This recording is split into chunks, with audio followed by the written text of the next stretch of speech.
Well, yeah, thank you everybody for being here. This is the last Topic Monday of this phase, which is phase three, I believe. And today we're going to talk about the beauty of each style.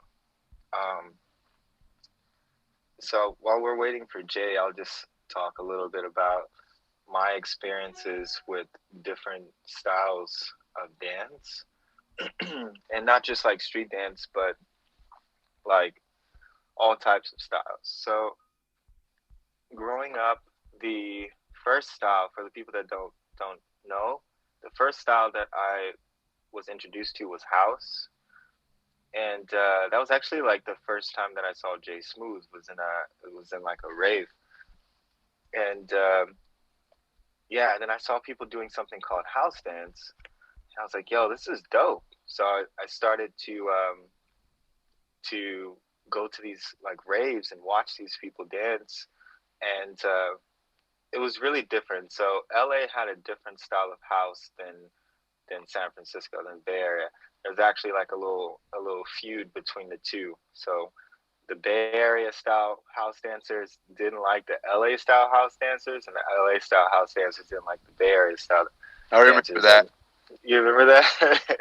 Yeah, and like I remember like getting into it, and I heard about this crew. They were called Potato Head Mafia, and they were like these like really dope. How can I express them? Like grassroots kind of house dancers. They were just really dope and unique. And they came to LA to this rave called EDC. And I remember like all the house dancers from LA was ready to battle with the Potato Head Mafia. And that was the first time we were able to see like the difference in the Bay Area style and LA style. And I remember watching them dance, and I was like, yo, it was funky. So in the LA style house dancers were kind of hard with the steps. It was like it wasn't really light. So it was funny because when I saw the Bay Area dancing house, they were more light on their feet and more like kind of like floating around. And I was like, yo, that's way different than what I see being done here. So that was actually my first introduction to different styles, like approaches to the dance. Even though we're doing the same style and dancing to the same music, it was just different approaches. Um, and then I learned about popping. I learned about like because when I saw JJ the first time, I didn't know he was a popper because he was doing like waving. I didn't know what waving was, but he was in the cipher doing waving. Kid Boogie was in the cipher too. I think he was doing Boog that time. And Bionic Man, this guy Scotty was dancing too. He was doing popping, but I didn't know what that stuff was. And later, I met a guy named Johnny Five, who was like a pretty popular dancer in the IE where I was growing up at the time. And Johnny Five was like, yo, you gotta meet Bop and Andre. You gotta meet this person. You gotta meet this person. So he introduced me to a bunch of poppers. And then I learned about a whole new style that existed that I thought was just people dancing in the club. You know, I thought it was just like just a normal thing, just different people, right? But then I started learning that there was styles and there was names to the styles and that there was like culture and history behind these movements. The same with like the house dance that was done in the Bay Area. There's like a history behind what they're doing. And I came from a time where there was no people around me that really danced. I was like the only person that was really dancing. Me and a friend of mine, his name was Yusuf.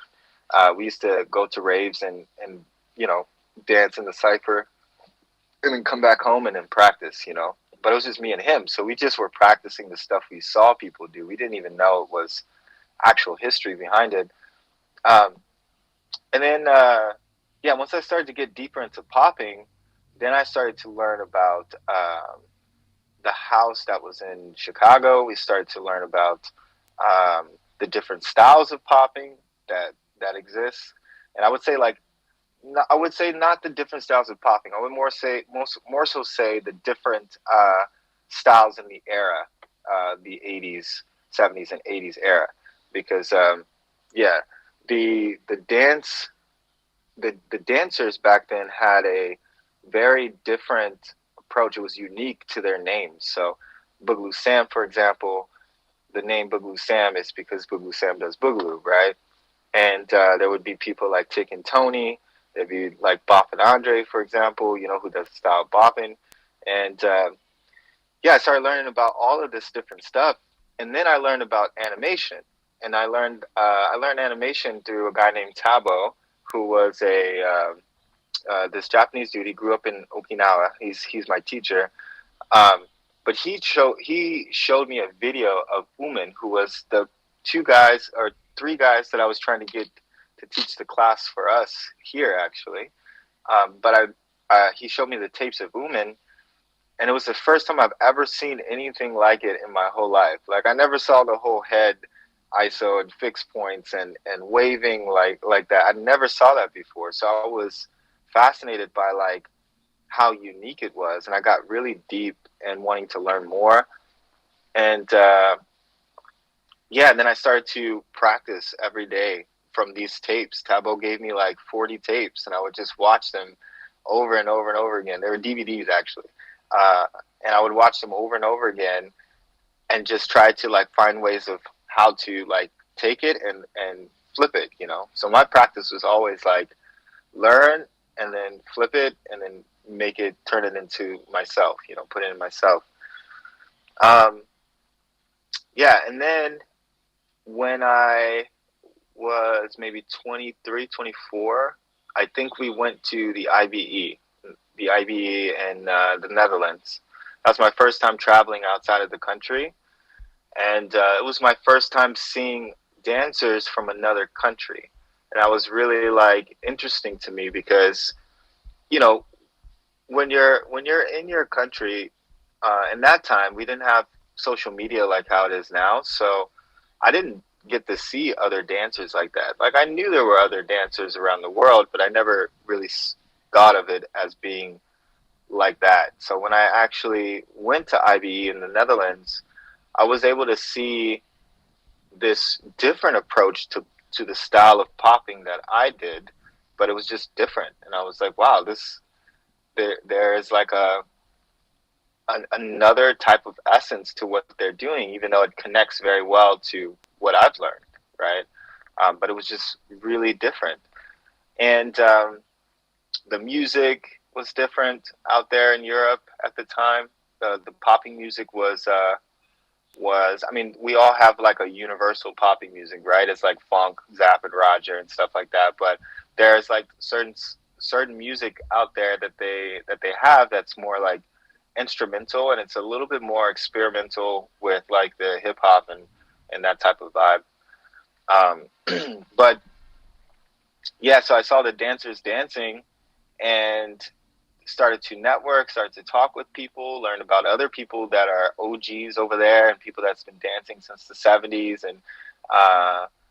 And yeah, and then I started to see other house dancers with different approaches. So the house dancers in Europe had a different feeling too. It's just so crazy and like fascinating how like in different parts of the world, we might all be doing the same thing, but we all have like a personality behind it, I guess, depending on like the region, right? Like some people would say like, oh, they're doing USA style, right? And I ask myself sometimes what USA style looks like, but I think it's more of the mindset. Like maybe it's more of the creative approach to the dance of popping. And in Europe, there's a different type of approach to popping too. There's a very clear connection with the basic foundation of popping out there, and you can see that really clearly. So when I went the first time and I saw people doing popping, I could see that there was like a foundation that I didn't have, that I didn't know what that foundation was. And, it was centered around electric boogaloo style foundation of popping. And, but majority of the people had it down really well. And, yeah, it was beautiful. I was like, yo, this is super dope. And let's fast forward a little bit further. When I was late 20s, I went to the Netherlands again to an event called Summer Dance Forever, and I met a girl there. She's like the dance hall queen, and she was one of the judges. And that was the first time I saw like, or I talked with someone about dance hall and its different features and attributes, right? So one of the things that they do in dance hall is they have isolation in their chest, in their hips, and in their legs.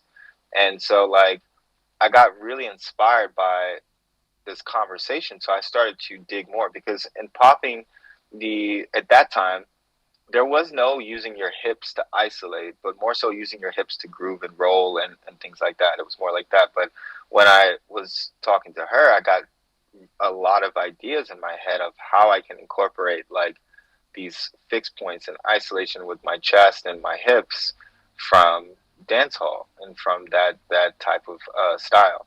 And yeah, then I learned about contemporary. I mean, I can go on forever about this because this, for me, like I learned so many things about different styles, and I genuinely find the beauty of each style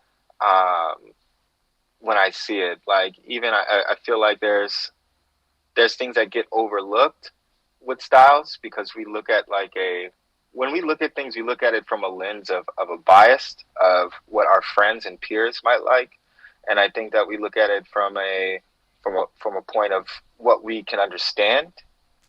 So what I would usually do is if I couldn't understand it, it would fascinate me more to want to get to understand it. So I would go deeper into trying to find out how this is done or what is this, you know.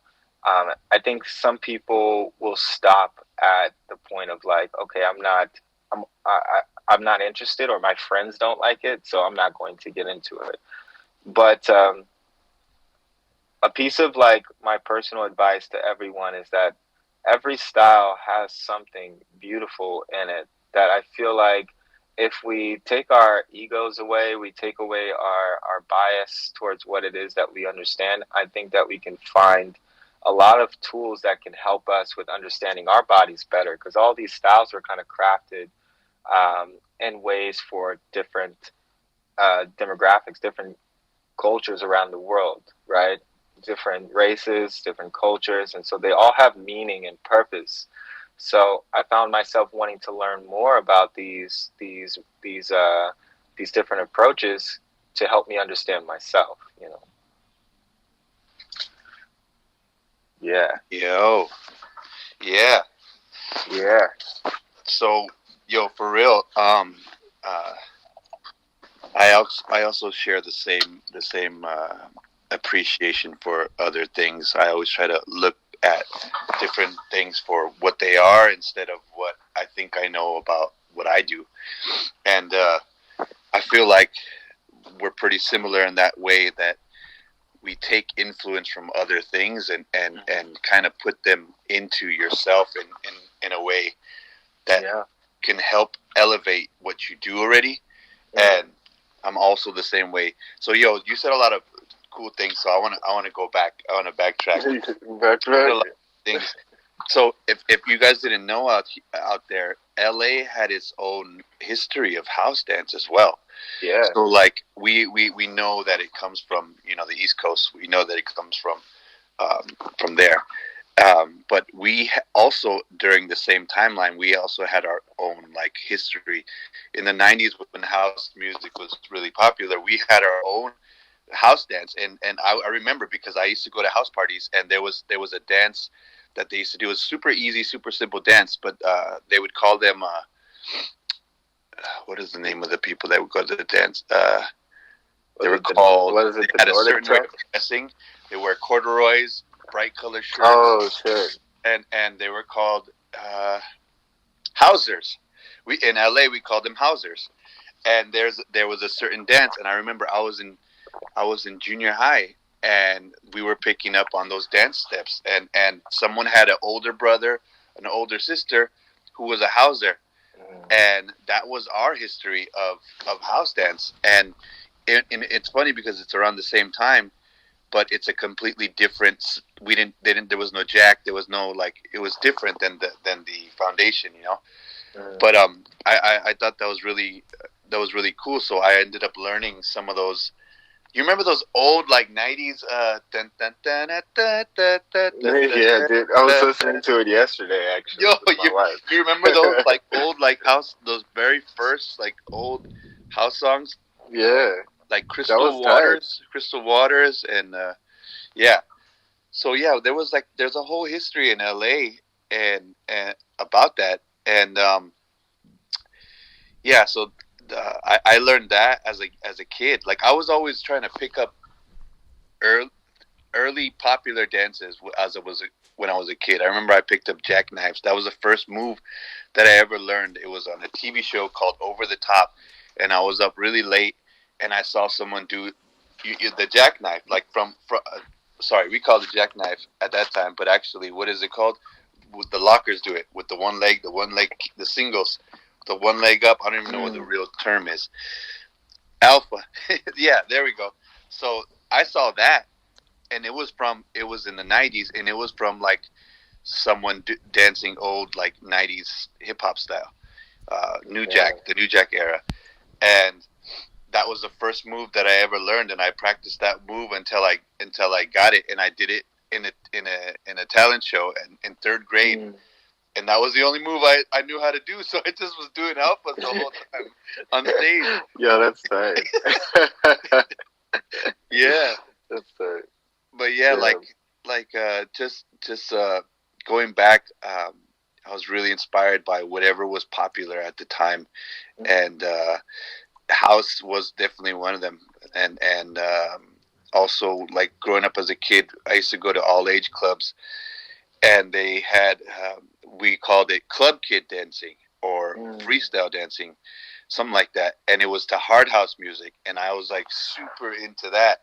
It's like a lot of it's pretty crazy. It's like a lot of like jumping and like throwing your hands really like fast and throwing your hands up and doing spins and coin drops. Not coin drops. When you go down with one leg, I forgot what it's corkscrews. And yeah, that was a huge thing when I was in junior high and going in high school.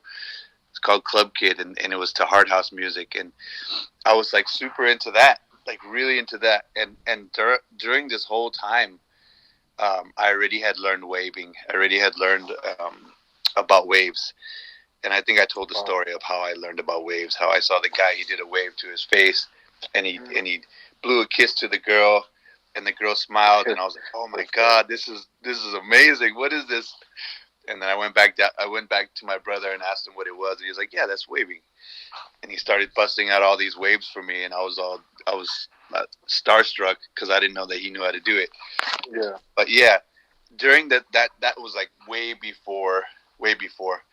But my point is, throughout my history of dancing, just like you, Slim, I'm always finding fascination with different types of dance styles, and I was always a waver, but I would always like stop and like try something new and like try to get into. I was breaking for 2 years, wow, and then I came back to popping. I was house dancing at raves right after high school, I saw that house era that you were talking about, and I would go to the Bay, and I learned from a lot of the guys in the Bay. And do you remember that dude Toy Box? Yeah, bro. You know what sucks, bro, is like he was such a popular dancer then, like super popular, and he got really good quick because I knew his brother, but he got really good quick, and then. Yeah, bro. It's like this era doesn't call for that type of style anymore. Yeah. So like no one really knows him, and like he was a little legend back then for his age and you know what he was doing back then. Yeah. So there was a lot of people like him and in the Bay and in LA. And yeah, there was a point in time where I actually like was really focused on going to house clubs all the time and just doing how we called the house steps, doing house steps, and it was fun for me because it was an exciting time, and I left popping in my back pocket. But the cool thing is I always ended up coming back to that. But I just really love to dive into different things, like especially growing up in the dance as they come to me, and especially like where you're going, like the clubs you're going to, the parties you're going to, whatever's popular there or going on there, you're gonna naturally pick it up and you're gonna want to like do some of it, and during that time in the early 2000s, late 90s, there wasn't that many. Like I didn't find the scene of popping yet. I even met Frost when I was going to clubs back in early 2000s, and I was popping, I was doing whatever freestyle dance, but there was no like poppers there, and you had to be at a specific place to find poppers. But if you would go to a house club, you're gonna find plenty of freestyle house dancers, and that's what's popular. That's what's going on. Yeah, Frost, I think you were, bro. That's what's going on. So I would just go with that, and things got exciting to me. I feel really like excited to learn and see other types of dance while keeping popping in my back pocket. Um, Going back, I met.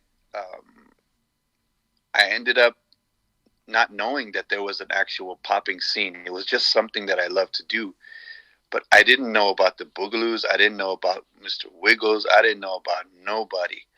I thought I was Jsmooth from Baldwin Park, and I would smoke everybody, and I was the greatest on the planet because I didn't know shit. I didn't know. But yo, I wanted to ask you about that. Do you feel like that mindset helped you in like your growth in the process? Because I feel like if you would have thought, I mean, you can think. There's all kinds of ways you can think, right? Because mine was like I was confident in myself that I could succeed, but I knew that there was competition. I think like it kind of felt like a Pokemon to me, like felt like I was like going out to learn and battle everyone, and to be like, it felt that's what in my head when I was younger, getting into gotta catch them all, like that's what I felt. That was my inspiration in the beginning, was to be the best in the world and to travel and to meet people and to challenge myself, right? But I feel like that mindset that you had of telling yourself like already, like, yo, I'm the best, I'll smoke everybody. I think that might have helped with your development and your journey. Because imagine if you didn't think that way, and there was other people that were like, nah, Jsmooth, you're not, like how would you would have a completely different career, I think, in that path, Yeah, dude. So for me, like it was always like something that popping or not even pop. I didn't know how to pop, by the way. I never knew how to pop until way later. Later when I discovered the scene to actually hit, but I was always waving. So waving was like just like, okay, I got my moves, I got my thing, I know what I got them really good. I don't need to practice them anymore.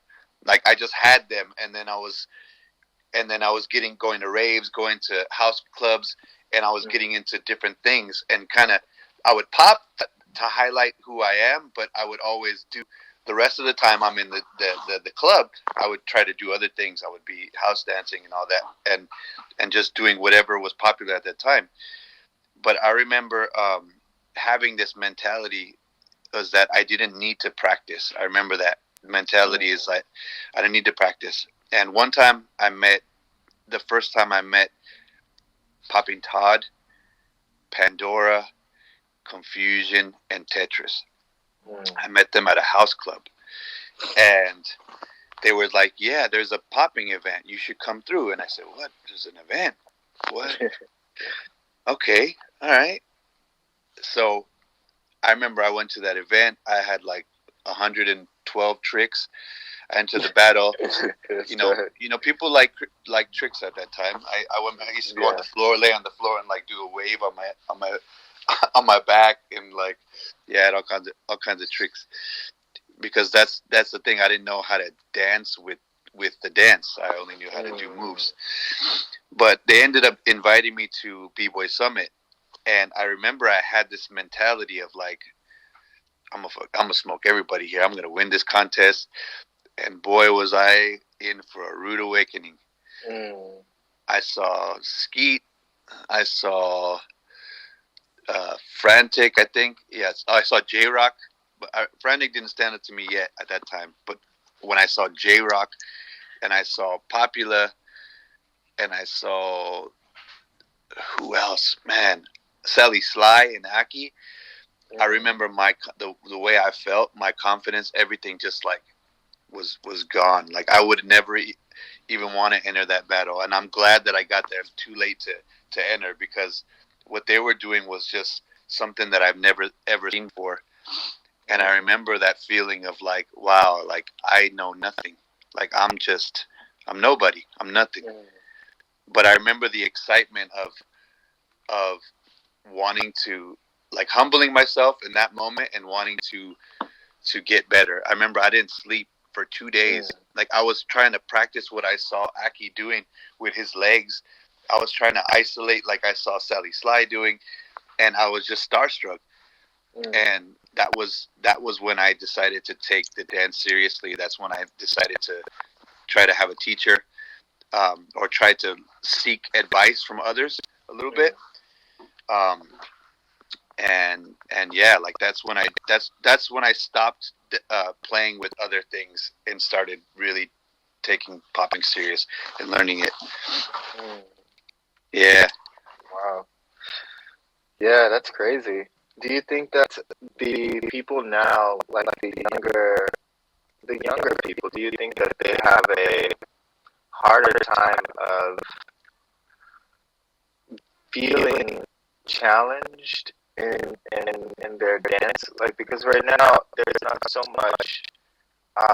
It's so easy to connect, and I think we talk about this quite often, but it's always a question in my head about, like, do the new dancers have it harder or do they have it easier? Is it like harder for them to feel inspired, or is it easier?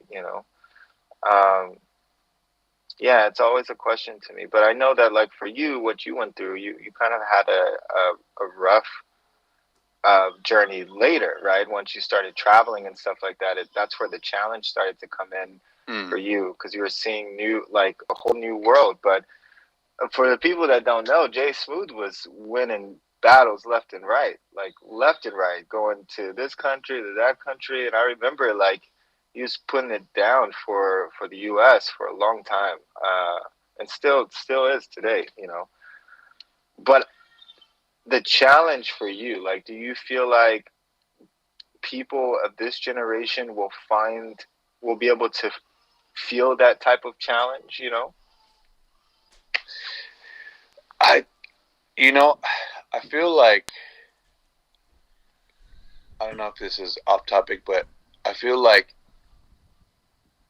maybe there's a lack of humility, or a lack of, like, knowing your place, being honest with yourself, and knowing that there's so much more room to grow. And I think that maybe this generation is lacking that because of the easy props and the gratification for, like, things being, instant gratification. Everybody's really nice. Everybody's like,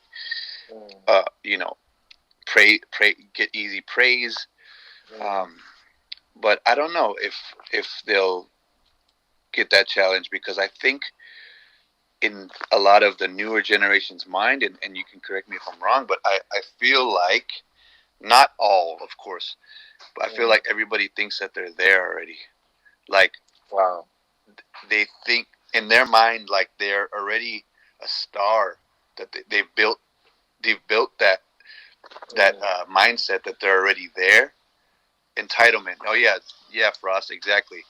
Entitlement generation. Like they feel like they're already there. And growing up, someone like you or me, we knew that we had to work. We knew that we had to get better and had to prove ourselves, and that knowing that we have to get better and prove ourselves, that made us work extra hard, quick, yeah, and made us want to prove it the right way and with the skills. And even if we were confident, we still had humility. We still knew that there's a long way to go. Yeah. Bro, yeah, like, it's funny too. Maybe it has a lot to do with people not seeing the beauty of each style, Yeah. Maybe it has a lot to do with people not really wanting to understand the culture and the struggle. Like, I was talking to somebody about this yesterday, that street dance in the 70s and 80s is riddled with emotional struggle and pain. Yeah. And now street dance is being it's being used as a form of it's like a package. You can buy it now at the store if you want to. Yeah. It's so easy to purchase, to be a part of it, to engage in it. And when I was growing up, like, I didn't get easy props at all. There was no easy props. There was no like, you're in this, so you're loved.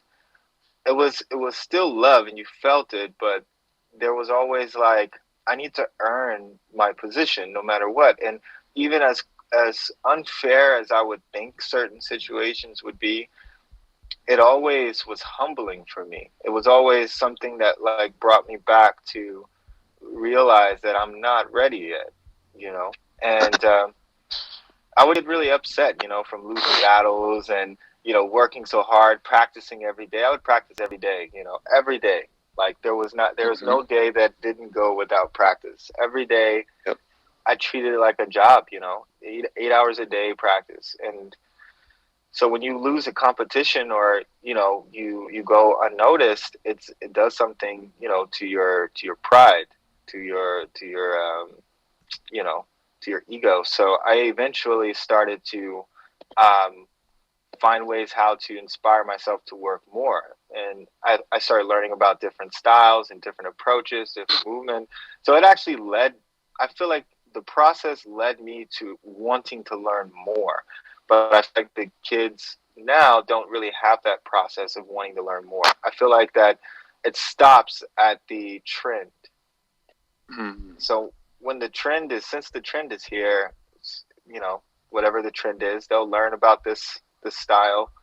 And once that trend is gone, they'll learn about the next trend, So it's treated very differently than when we were kids, when we were growing up in the dance. Like, what growing up for us was like, yo, we got to learn everything about this. And then it's what was dope too? When, like, the OGs would be like, nah, you're not doing it right. No, you're not popping right. No, you're not doing this right. I used to hate it, right? But now I actually find a lot of gratitude for it, because if they didn't do that, I don't think I would look any further into wanting to understand it deeper. If they just told me, like, nope, you're doing it right, everything is good, you're perfect, I feel like it might have, like, done more damage, because we get very complacent when we feel like we're noticed by the right people, right? It's easy to get comfortable and to feel like, oh, I don't need to do anything else, this guy who's an OG said I'm doing it all right, And there's a lot of sensitivity right now compared to before. I think that, like, you couldn't be very sensitive before. Before, you needed to be able to take criticism Yeah, and yeah. take people's opinions, and it's up to you to do what you want with those opinions, Hmm. right?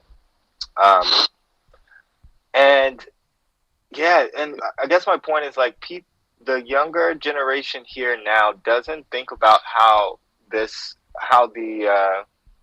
what the OGs before them and the people before them had to go through for them to get to this point, right? Absolutely Like, not.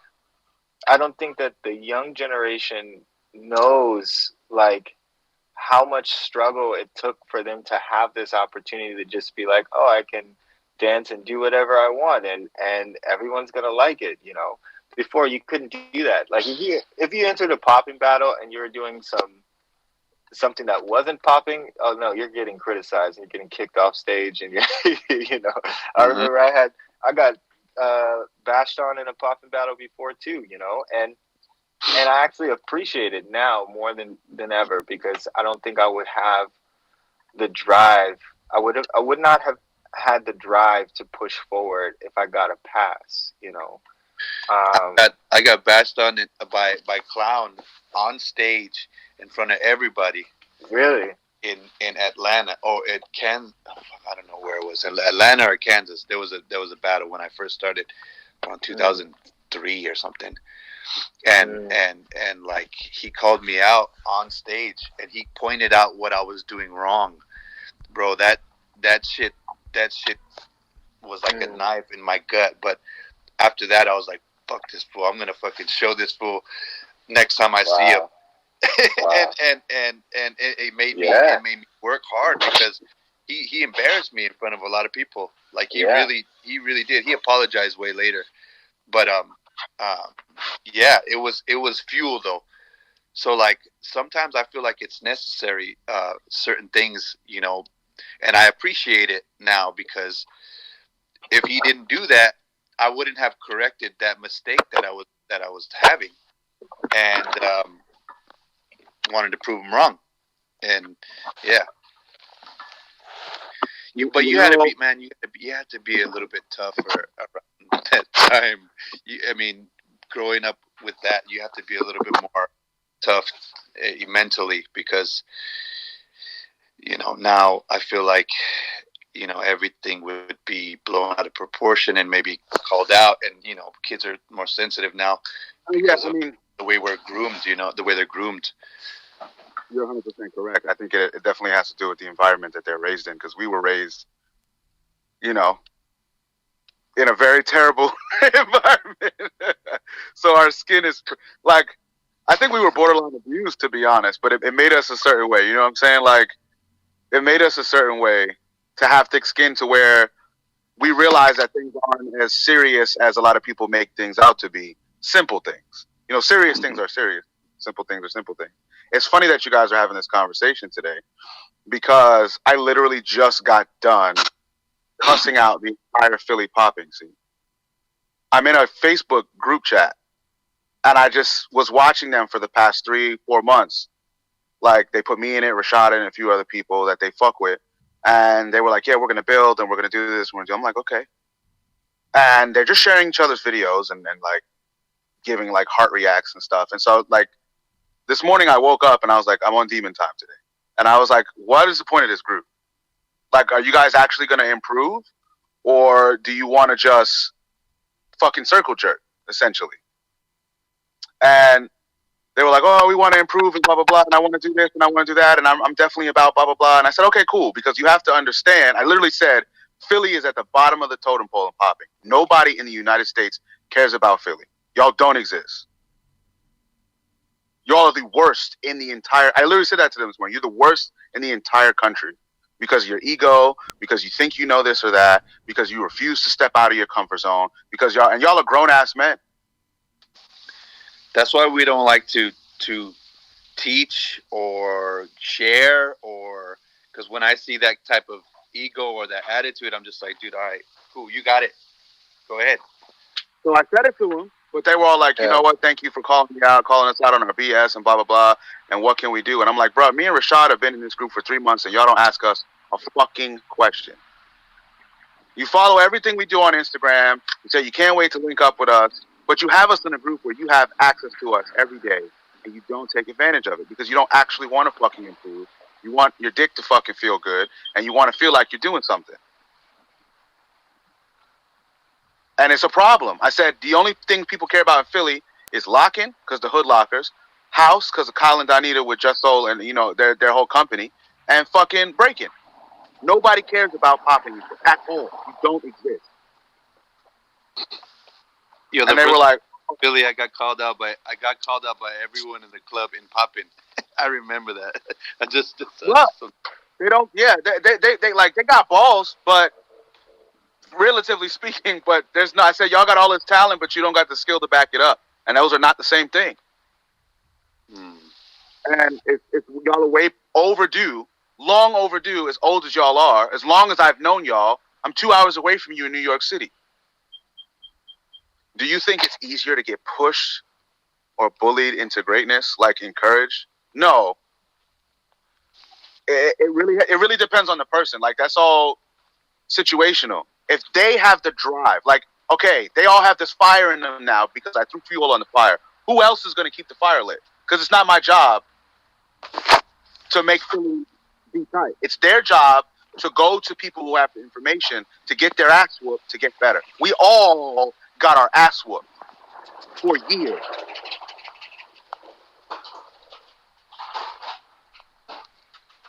You know what I'm saying? Yo, somebody said, question, do you think it's easier to be bullied into greatness or pushed into it? I think that I mean, yeah, when you get picked on and you get bullied, something happens to you, you know? I remember this kid in school who, he was a midget, actually. He was a legit midget. He was dwarfed, you know? And I remember he would, like, always get picked on. And I met up with him, like, I think it was, like, 15 years later. And he was a bodybuilder, like, crazy bodybuilder, like, huge. And, yeah, like, you know, I talked to him, and, you know, he was really nice. He was really humble and really cool. And it was just crazy to see how he was bullied in high school, and like obviously the thing that changed him was the bullying. So he was like, yo, I'm not gonna get bullied anymore. I'm gonna be fucking big. I was like, yo, it was crazy. Dude, right. It was crazy. It's crazy what that does to you mentally, though, and it's really sad, you know. But then, you know, he could have been all kinds of other things if he wanted to, but that was something that he received the most. One more time?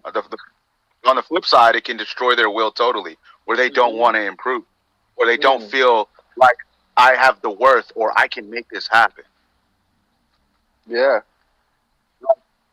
Like, I was hard on him today, but I told him, like, you guys can do this. You're just not doing it. And why are you not doing it? Yeah. Like, what? Yo, you wrote it in the chat. Stop. Don't do that to my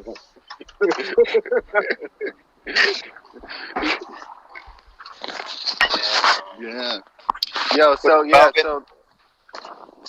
there, like you were saying, Jay, and Castro, there is some people I feel like that take the dance and then they get super cocky.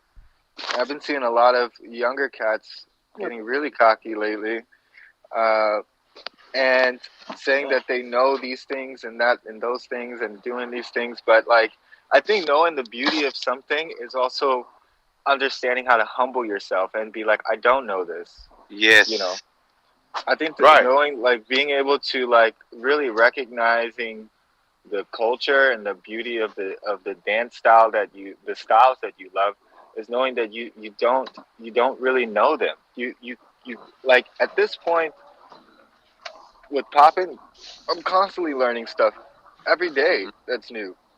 Every single day. Every day I practice. Every day I see somebody doing popping. It's something new. So, and because I wasn't born the, the in the time. I mean, I was born in the '80s, but I wasn't born in the time where people were like, where this was like, you know, being birthed. You know, I wasn't there. I didn't see it happening. I didn't see the movement. So I can't really say that I just know it, like that I know everything about it. You know, I'm constantly learning, and those people in that time, they know it best.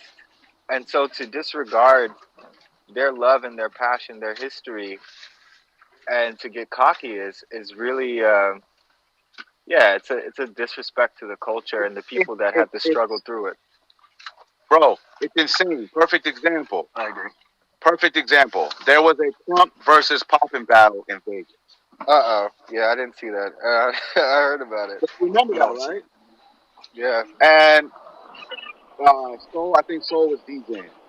And, bruh, Can you guys the Poppers got, yeah, we can hear you. The Poppers got absolutely fucking obliterated. And afterwards, I talked to Pete about it. We were laughing, like Pete was dying laughing. But then I asked him, I said, what's the scene like out there? He goes, well, I don't know. Now, we know really well that Pete and Wiggles have lived in Vegas for years. Yeah, dude. So for him to tell me, I don't know what the scene is like, I said, why don't you know? He said, I don't get hit up by anybody. Yep. Nobody reaches out to me or Wiggles. Yep. And I'm like, bro, you're fucking right fucking nigga. If they lived in my city, bro. Yeah, bro. But nobody. I told Pete the same thing. Yeah. Because everybody thinks they got it already. Yeah. And it doesn't make any sense to me. Do you know how many styles can be done with popping? How do you think? And it's an all styles mentality. I think that's kind of creeping in to this. Oh, I learned this and I learned that. My friends told me I'm sorry, so now I can go teach, or I'm this, I'm that, and my friends tell me I'm good, and we get on the session. And we're we all felt it being young, but some people never grow past that, bro. They never get past that. They never grow, and it's sad.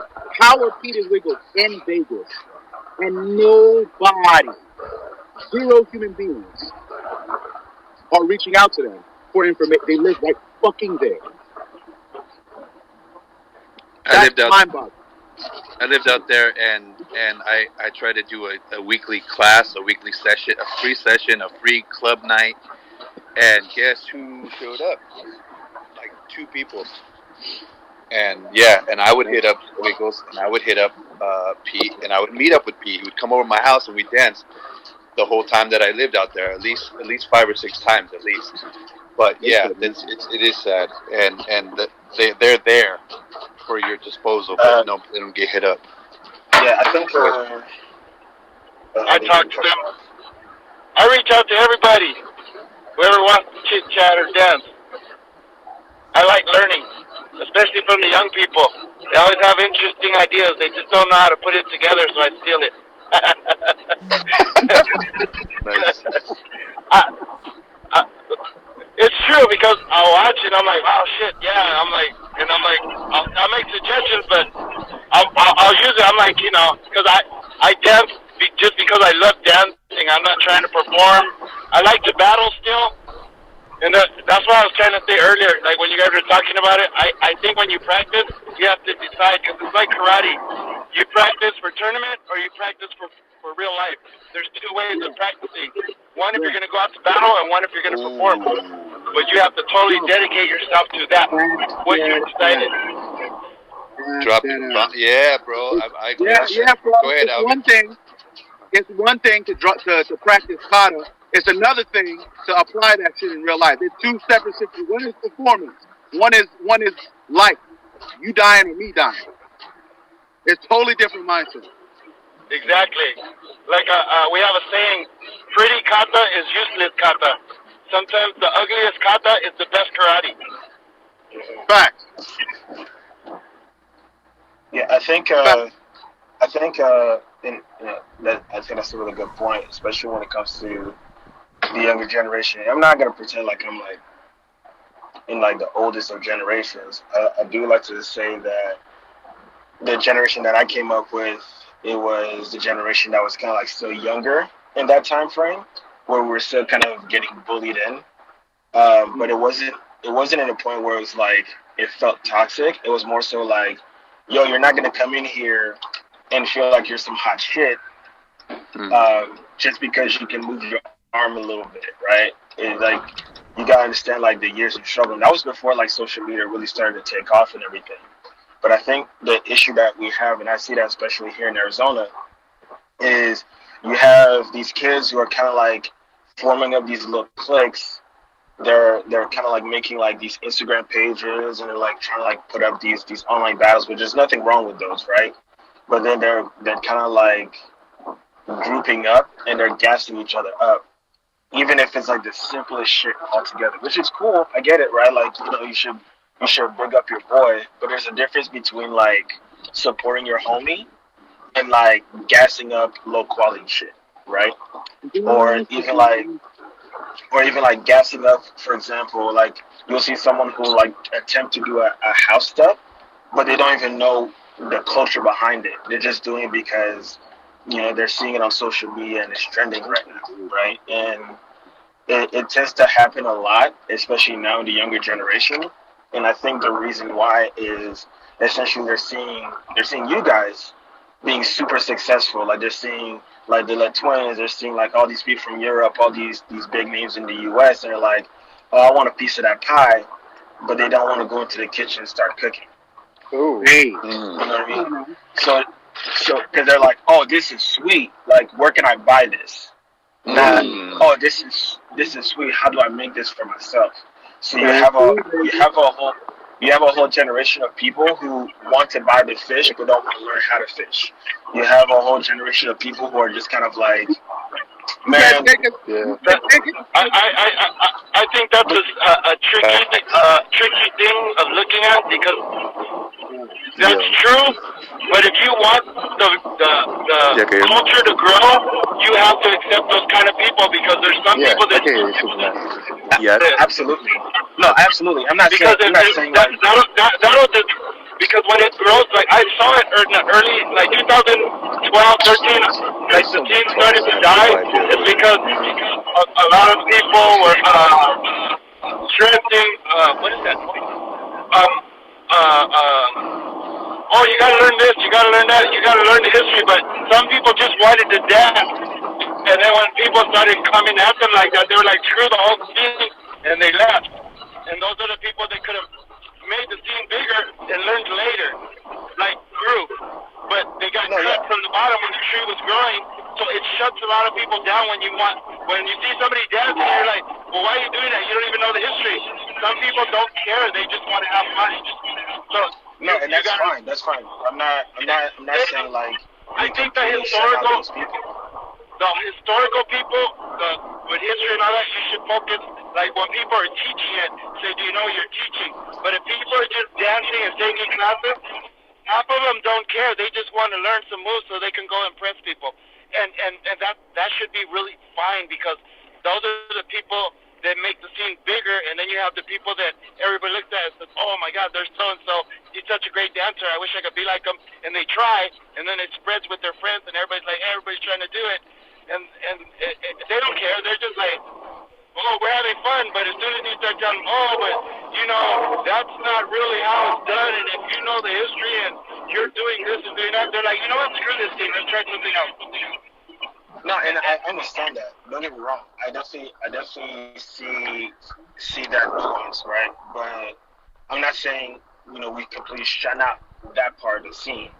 I think it's one of those things where it's like you do have people as well who adhere to those cultures, right? Like for example, I'm not just gonna say like I'm a house dancer, but I've never been to a club. You know what I mean? Because that's where it's rooted in, right? Yeah. I'm not gonna say like I'm a legitimate pop locker if I'm not even trying to like learn from the source or like even like trying to like appreciate what the source is, right? And I'm not saying like you gotta literally like go up to Pete or Wiggles and the OGs and be like, please teach me, but at least like have respect for the fact that it came from them, Acknowledge right? it. Yeah. Exactly. But what's going on now in this younger generation is like they're bypassing all of that. They're not even trying to acknowledge Yes. that what came before. They're just like, I want to see what's now, right?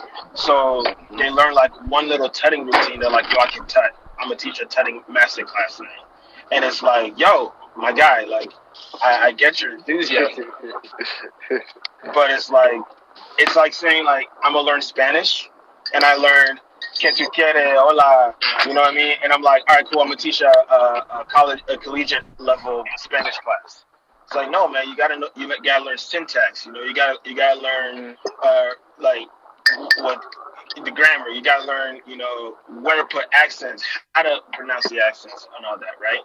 So I think that's where the big issue is, and you know, like you were saying, Castro, like you're talking to the poppers and feeling you're like, yo, y'all the worst popping scene in the U.S.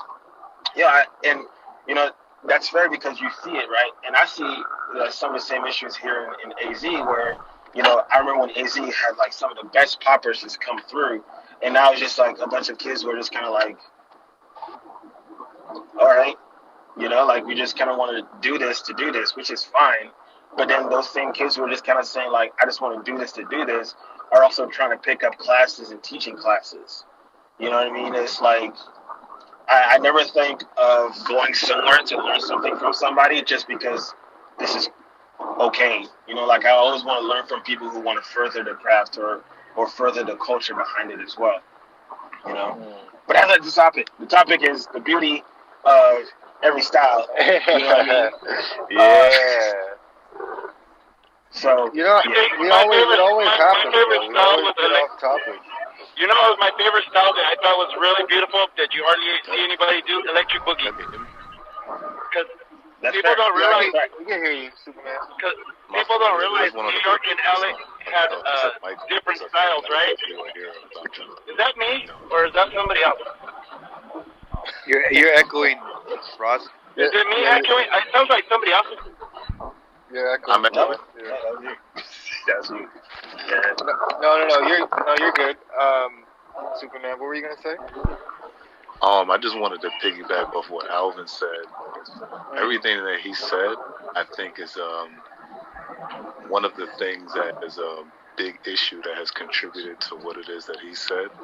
Outside of, like, obviously, you know, you're gonna have ignorance everywhere, right? You're gonna have people that, you know, their lack of being aware, their lack of knowing something is gonna breed, you know, issues and conflict and shit like that, right? But I think, you know, that's a big part of why the, you know, lack of lineage, that's how detrimental that can be. You know, even something as simple as like social media now, you know, we should have people that are a reflection of every generation in every lineage. So whether it be, you know, the animators, the poppers, the house heads, the loft heads, the, you know, the Detroit Jits, the, you know, Chicago footwork people, like anyone that has an OG anywhere, and, you know, there's a lineage of an art form from that particular region, there should be a lineage all the way up until now, because that's how you end up with these holes, you know, even if it's just one person. Because what happens is that, you know, when you have like a lineage, which is also in return is a form of infrastructure, it makes it a lot more difficult for random people to just come in and claim some type of like name. You know, people could still do their own thing and they'll do whatever they want to do. But it will be hard for them to just come in and make claims or, you know, put themselves out there unless their spaces don't have anyone occupying them, if that makes any sense. So when you have a lack of people existing through the generations, you know what I mean? Especially at least one person, let alone, you know, a demographic is even more powerful that's connected to the original lineage of whatever you feel like is something that needs to stay cultivated forever. You know what I mean? Obviously it's going to evolve, but you know what I mean? Whatever the source of that thing is that you want to stay cultivated, that's how you open the door. Because at the end of the day, culture in general and people doing their thing in general is something that is native to the States. So you may be whoever you was however many years ago, but if you don't stay actively connected to what's going on and creating things, events, blah, blah, blah, blah, blah, blah, blah, blah, blah, amass all of the people that are being born every day to have something to come into. They're going to do their own thing and go their own way. And we just live in one of those countries where people have loud voices. They're very boisterous. People are, confident, even if it's through ignorance, and that's not going to change. So, but the lineage thing, if that changes, I never forget I had a conversation with Sekou and Showtime, and I was telling them, I was like, yo, I understand that you guys want to still travel around and teach, but it really broke my heart to see Tyrone Proctor, like right before he passed, rest in peace, that he was still physically, getting rolled in like wheelchairs to go teach workshops overseas. It's like, why y'all doing that? Why don't y'all have like a lineage of students, literally like a business that y'all send to these places, even if it's like a thing like I told him, I said, yo, any newer generation, even like a veteran would love to go 50-50 with y'all just to help y'all and build our own name up, to go to Hawaii or go wherever the fuck and teach under y'all umbrella. Why do y'all do that? You see what I'm saying? But, they didn't really have, like, they had trust issues or whatever the case may be. It was a multitude of things, but it's like, that's what happens when, you have that lack of, lineage and, like, expansion. It's like you can't just stay in that one pace. There are people growing people are growing under you. You see what I'm saying? So it's like, if you guys started teaching when you guys were 20, 25 years old, there's people that have been doing the dance 20, 25 years. So you can't say that they're not ready yet if you guys were 25. Wow. It doesn't make any sense, especially if people technically, if we're all being raised, not everyone, but if people are being raised to be instructors, it doesn't make sense that if I learn something in 10 years and I consider myself some form of an instructor, why whoever it is that I'm teaching isn't learning it faster than I did. That doesn't make any sense. You see what I'm saying? But regardless, all in all, like the lineage, regardless of how it happens, that has to exist. So to undermine what a new generation has to offer or what the world is and how they're experiencing it and not giving them that knowledge and, and vice versa, the exchange and creating the atmosphere that everybody to come into, these problems are going to keep amassing and becoming bigger and bigger and bigger until our shit is lost.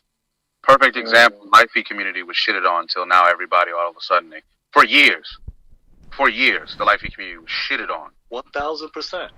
1,000%. And now everybody was locking in all their fucking routines and all their goddamn videos. But y'all didn't give a fuck about Life Feed 10 years ago. I mean, even before it was Light Feet, you know what I mean? Even when it was like getting light, I remember when we used to go to hip hop battles because there weren't even, back in the day, there weren't even any Light Feet dancers coming to All Star battle like that or hip hop battles. So, some of the people that were plugged into the scene, we would come, if you did any Harlem Shake or any shit, they literally would tell you verbatim, that's not hip hop. Stop doing that. Even though same thing with crump, same thing with clowning, even though we're doing all three of these styles to hip hop music, you know what I mean? It started off to hip hop and rap music. Early 2000s and late 90s and then R&B.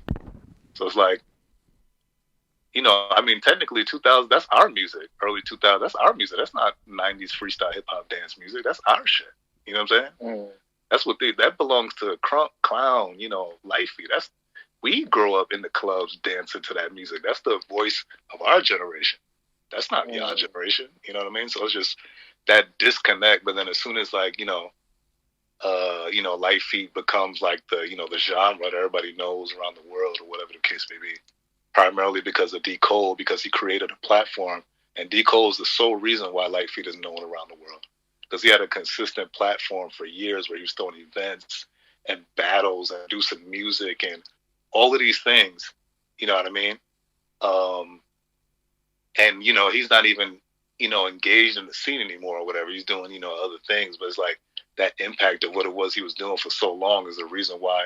And I'll never forget, he was the first person that I ever seen post a video where he was showing YouTube metrics and was like, look, people are watching this in Africa. People are watching this over here. That was before anybody knew what the fucking insight was. He was like showing, people are watching this all over the world. D. Cole. Same thing with Ice Cream. Before YouTube came out, Ice Cream was making flexing DVDs, and that's why flexing is such a household name today. Every small style that has gliding and waving and tutting and connecting and bone breaking and gliding, people been saw flexing a long ass time ago, even before YouTube, because they had their own websites and their own, platforms. They created events, et cetera, that they just kept putting things out, and it motivated people to want to be connected to that scene. You know what I'm saying? So, so much so that it influenced the, the juking scene and not necessarily just the dance, but even just the scene, that wanting to make more noise from where they're from. The turfing scene, like you look at the turfing scene now, a lot of these guys is dancing like flexers, but it's just because of the how loud the voice of flexing was for so many years, and even the ghetto style shit that they have in France. That's flexing hip hop. That's exactly what that is. That's literally what that is. But I'm just saying, like, I say that to say, like, the influence, we need that with all of our shit. Every single last style that we have.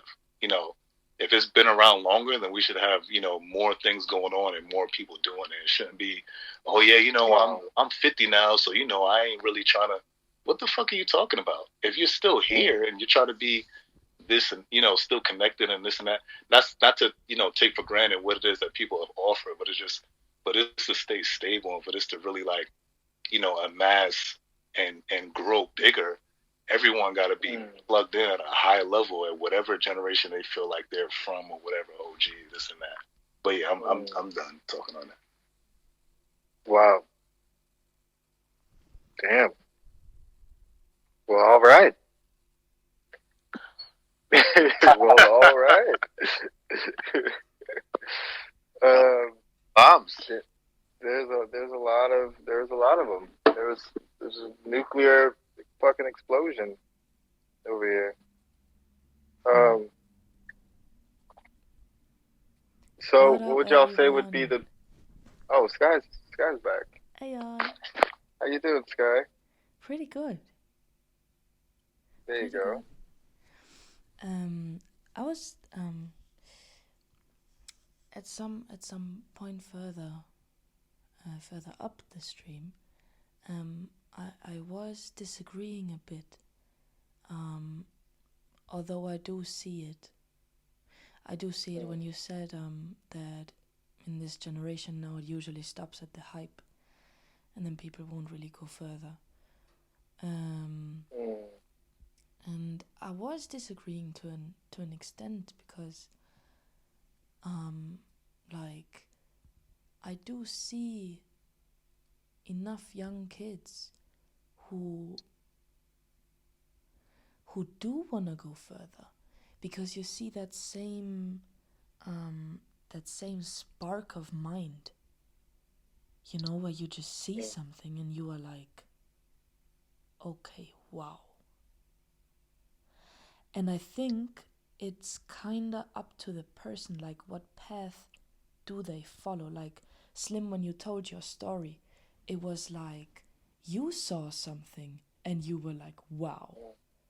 And then you dig deeper, and then you kept following that path, and you kept seeing things where you were like, wow, and you kept walking. So I'm like, I do get it, like right now, especially street dance, it's like this big hype, like everybody sees it, it's everywhere in the media, which is probably gonna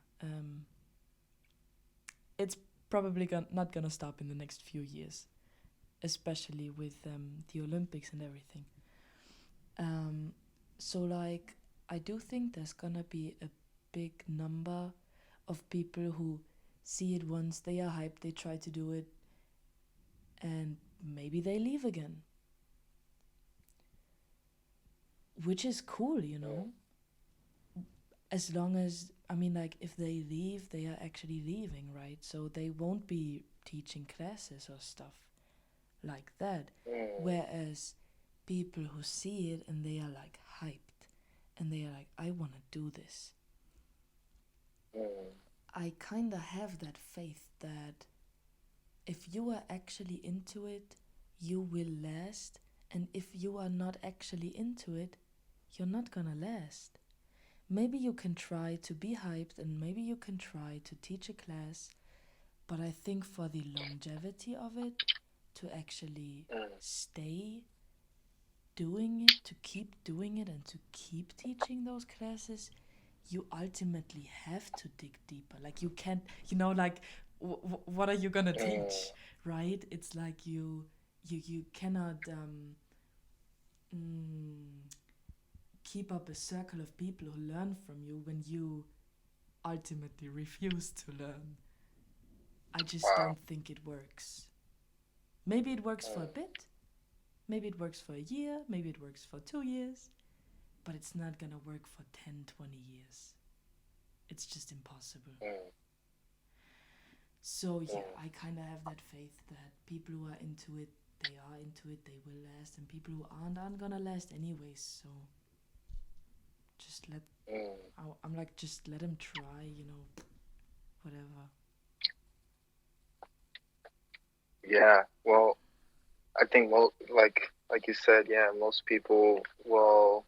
I mean, I guess this whole conversation kind of went into, like, the question I asked Jay about the his approach towards the reason why he wanted to, like, he pushed himself, because he believed in himself so strongly. He was like, yeah, I'm the best, nobody can smack me, and I feel like some of the kids today may have it a little bit easier,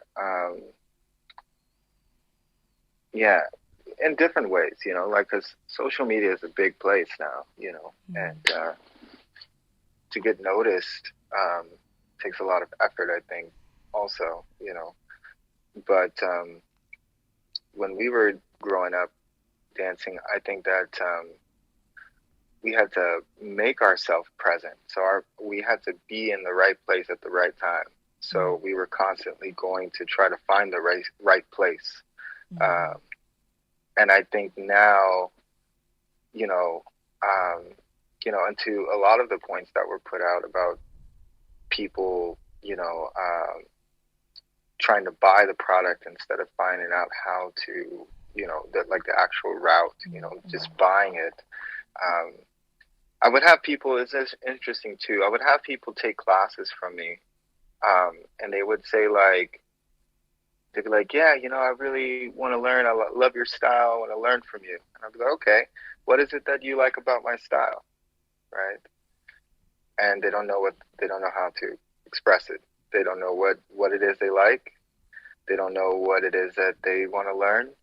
I guess, the idea they have in their mind is like, okay, this guy is a well-known dancer, and it's either through influences that they wanted to try to take the classes, not necessarily because there was something they can identify that they could benefit, So when I would craft my curriculum for some of these classes, like with different people that would ask me, I would have to, I would try to get them to look inside of themselves, and you can tell when a person knows what they want in their own personal growth, and when a person is just trying to do it because they want to have fun, right? Or because they want to be famous.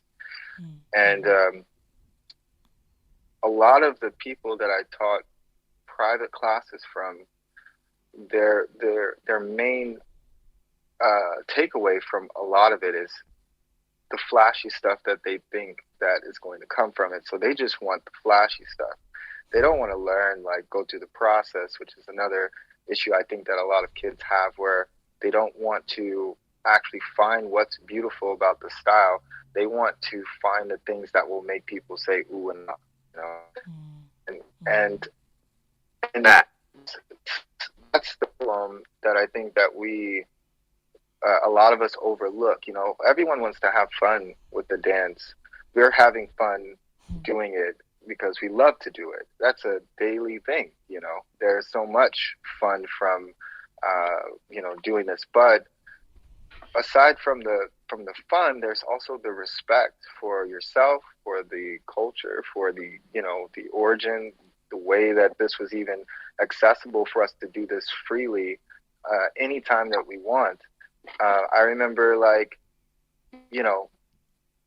there would be times where there would be sessions and ciphers, and it was hard for someone, for you to go session with Guchan or Kei from Japan, if you're not a high level dancer, it made it a little bit more exclusive, and it gave you a reason to want to practice to get better. Exactly. It gave you a reason to want to grow. But now I can watch Guchan and Kei on my phone. I can watch Aki, I can watch Pete, I can see Jsmooth or Castro or anybody. I can see everybody on my phone now. I don't need to work hard to get to that point to be accepted. And I can also send that person a video of myself and get acknowledged, because on top of like the way that you know, notoriety is now, like it's easy. Like no one's going to, like, even some of these tags that, like, Jay, you get a lot of these tags as of recent, right? And they tag you in it, and you kind of feel obligated to respond, because if you don't respond, then you feel like, oh, I'm not really doing anything good for this person, but this person is acknowledging me, that they want my opinion. It's a really interesting dynamic, the way everything is so different. And we all know that most of this is a cry for attention. It's not a cry for help or for growth. It's more so like, look at me and look what I can do. Look what I'm doing right now. And I think we have lost one general point for dance, and that is that it was not easy before, and now it's super easy for everyone now. It's super easy. Anybody can dance now. Anybody can dance and feel accepted now. And before it wasn't easy. You weren't even considered the dancer back then if you didn't put in the work. Yeah. You weren't considered a dancer. You were not a popper, hip hop dancer, a locker. You had to put in work, and you needed to get notoriety from the community, not just the OGs. The community needed to notice you and to say that you are what you are. Even you can believe it in yourself, but the acceptance from the community was way more important. There was a lot more value to it. Now it's like, oh, the community doesn't like me? All right, fuck it. I'm going to go and make a class, and I'm going to teach it to a city that knows nothing about this and capitalize on it because it's a trend right now and make tons of money.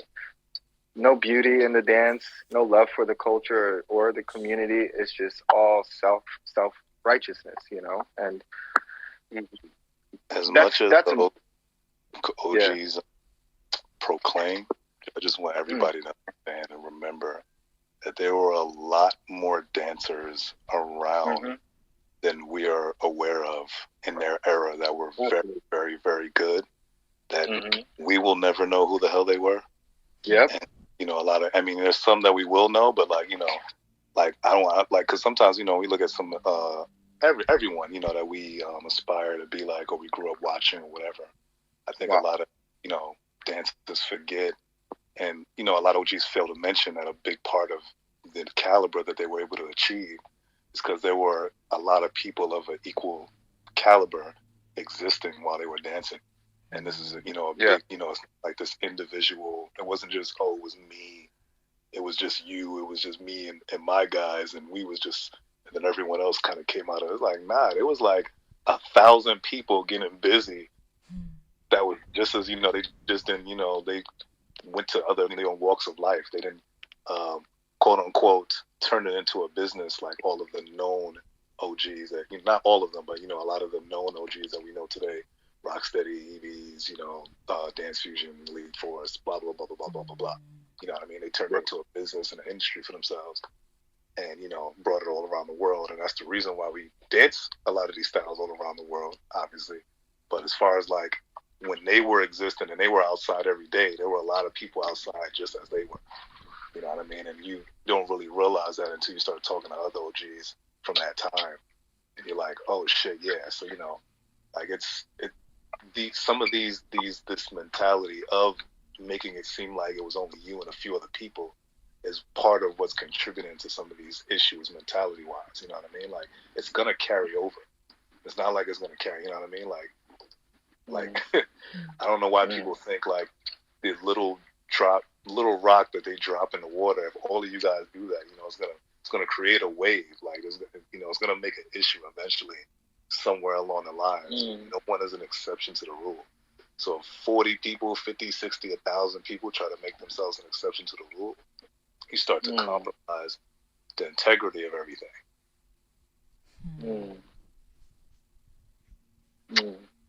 Yes, indeed. The foundation is shaken, taken to its core, and what we run into is, instead of, a lot of us were raised, you know what I'm saying, we had to eat everything that was on our plate. We couldn't get up from the table until all the food was eaten. Oh yeah, yeah, that's fact. Yeah, right. You had to eat what was on the table, because I bust my ass with grandma, mom, dad, whoever, to go to work all day to get food. You're gonna eat it.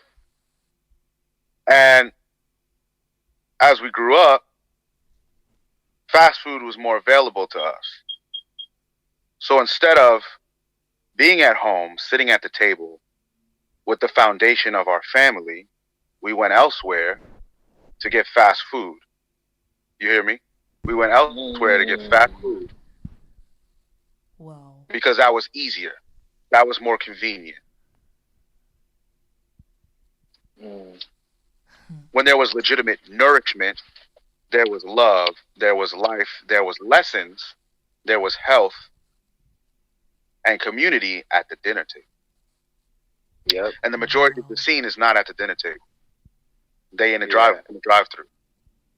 Wow. Yeah. There comes the integrity being compromised. I sat at the dinner table with my grandma last night. I made family for my aunt and my grandma and my aunt's nurse last night. And when I was taking care of my father before I just moved back to Queens, I made dinner for the family every night, but I noticed the kids always wanted to be on their phone. They wanted to sit in the living room and watch TV, or they wanted to eat upstairs, which they weren't allowed to do, or everybody didn't eat at the table. When I was their age, we were all at the table. My entire family grew up in this house. My mom, me, my sister, my uncle, my other aunt, my grandma, whatever other family member, cousin was living here. We were all at the table at the same time. Where's that table now in our community? This is why people don't know where the table is. They don't know where to go sit down and eat. And this leads me to a question that Jake wrote in here. He said, what if the OGs aren't around to learn the real? We had to hope that if we didn't get it, like, a lot of us were spoiled. I was spoiled. Slim, Jay were spoiled. Superman was spoiled. We had direct access to them, more than not, right? And whatever, we had access to the OGs. We could get in front of them. We could learn from them. We could conversate with them. We could break bread from them. We can get chastised by them. Whatever. We got the whole nine, right? But the majority of people have fallen into that fast food mentality, and it's infectious. It's infectious. If it's easier, people will do it. And so the same way in life, people go for the things that are easy.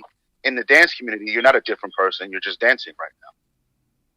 So the habits you have are going to follow you there. And you're going to go and do what's easy. You're going to take class with your friend. Your friend learned from the OG or took a workshop, so that should be good enough. And we have to hope that the person you're learning from is not playing telephone with the information.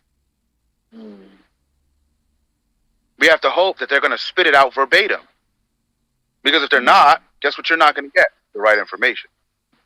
So, I mean, that's something that is being worked on in our community as we speak, and will be rectified in the years coming. But it's hard to get people, and this goes back to a conversation we had months ago, to value this. Because they don't value it, they don't care about it. It makes them feel good, but that doesn't mean they value it. Wow. Yo, so, I mean, we talk a lot about the things that are wrong with the scene, because there's so much of it, right? There's a lot buried, but and I think that we come up with a lot of solutions also. I think that we do have a lot of solutions for it. And I think this is one of the solutions here, is being able to talk about it and to vocalize it. So for me, the past 3 or 4 years has been really eye opening for me after having my wife and my child. I learned a lot about people and their emotions. Like now I have more vulnerability towards like certain things. So when I'm talking about like these people that are taking advantage of the dance and stuff like that, um, I'm not looking at it from a lens of bias, but because I do understand, because I feel like I was there. I was one of those people that was also taking advantage of the dance in many different ways. I was, claiming it for myself and not really sharing it in the way that I understand now. And so that's why I feel like today's topic was important for me, because I really want to give and to pay tribute to all of these styles, because there's been a lot of people that just disregard the hardship behind all these styles. Imagine if, and I asked my wife this, I was like, imagine if there was no more dance. What would the world be like without dance, right? Like, what would it be like? Like, what it would be? I mean, because everyone has some form of a little dance that they do, even if they've never danced at a club or something like that. When you hear music, you naturally want to move your body. But just imagine a world without it, right? Or without these ways of expressing, or without these styles that exist today that are a reflection of expression. Like, popping is not just popping. The pop is not just the pop. There's way more to that contraction than just the pop. It's an expression, And I feel like if we're really going to try to repair some of the damage of our community and our culture, I think we need to also be more compassionate towards the people before us, And it doesn't mean that you got to go out and give them a job or anything like that. It means to recognize that you don't know everything, and there were people before you. There were people that were doing this for years, that dedicated their lives to it, and that's why we're even able to do it the way that we do it now. So I really hope that today's topic can be more of a recognition to the people that have given us this opportunity to dance and to do it in the way where we can, feel comfortable and have this community. Like, it's crazy to think about what it would be like without any of this, for me. And I think for a lot of people in here, it's crazy to think about what it would be like, but it wouldn't be here if it wasn't for them, Yeah, absolutely right. And what is so powerful about what you're saying is that, in retrospect, right, there are elements that have existed prior to all of our street dances or whatever the case may be, right, from locking it up. But what happens is that all of those elements that have existed prior to these styles, the likeliness of someone searching that far back and creating their own, dance or their own expression is a way more difficult journey than the context that we've been provided with by the OGs and everyone that's created these styles. And that's the main thing that we need to be truly appreciative of, is that they have already created formats and context for us to be able to reference actual things that are recent, to be able to, whether it be rhythm, groove, those things existed prior, but it's like, the context that they put it all in is like, it's connected to everything that we are doing now. Everything that's modern now, no matter how synthetic music may get or electronic or whatever, what has already been put together format wise by all of our, original street dance generation dances, style, genres, will give you so much context to anything that you can encounter in this modern time. And that's what we need to appreciate about what the Superman, old people your, did for your us. mic. Oh, say that again? Can you maybe repeat Yeah, your mic your point? super low. Oh, my fault.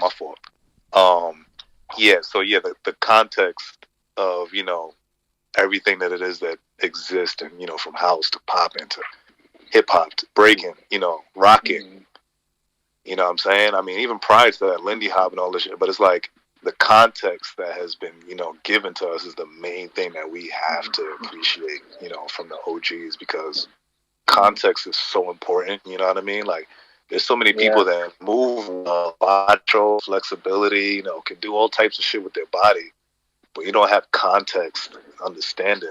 It's a completely different journey, you know what I mean? And like path of dance. Like, it's like, you have all the, this ability, but it's like, where am I going? You know what I mean? It's like, the context is like the main thing, like the meat overall. Like, that's like so valuable that they gave to us. Wow. Facts. Yeah. I resonate with that for sure. Yeah, Jay, did you want to say something? I'm just listening, bro. Just soaking it all in, and yeah, I agree with Superman.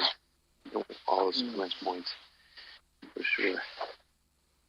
Yeah, everybody hit some really good points today. This was a good Topic Monday, as every other Topic Monday.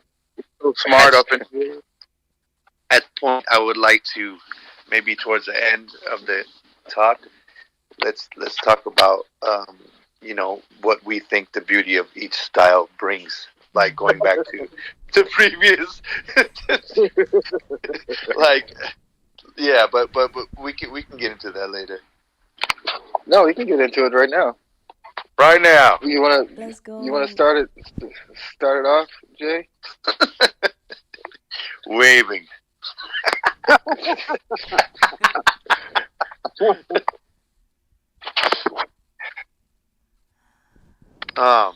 Yeah. So, I mean, I probably said this a million times, but with waving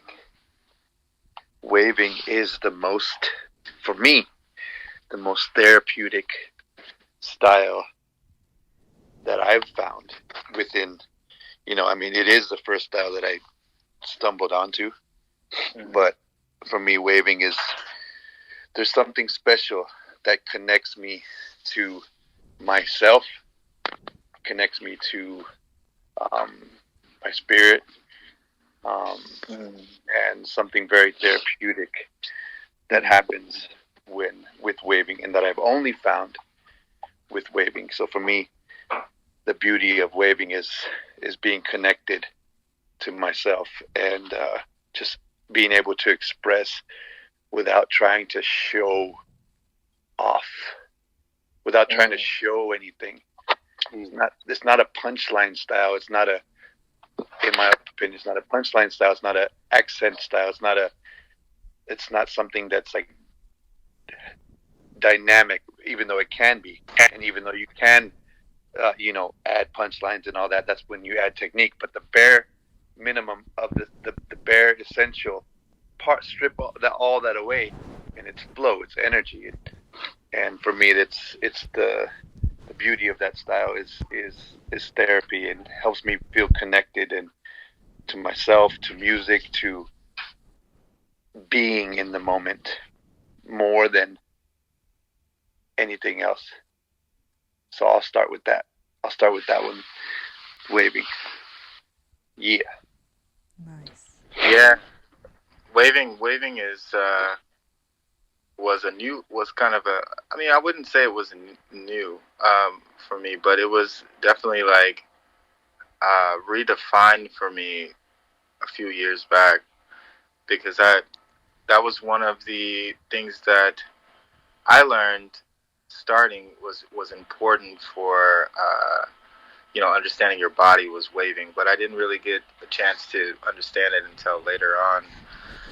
But one of the reasons why I was talking about my journey earlier was because I don't have one specific style that I could say that I have, you know, like an immense amount of respect for, because I really appreciate every style. So like everything has significance to me. Waving definitely is one of those styles. And I would say like also with like the pop, with popping, it's interesting because I talk to people about this pretty frequently. And it could be looked at as like just to accent the music with the contraction of your muscles, but I feel like it's a lot more than that, because you can use the pop as a way to generate like a positive emotion or a negative emotion. You can use the pop to like,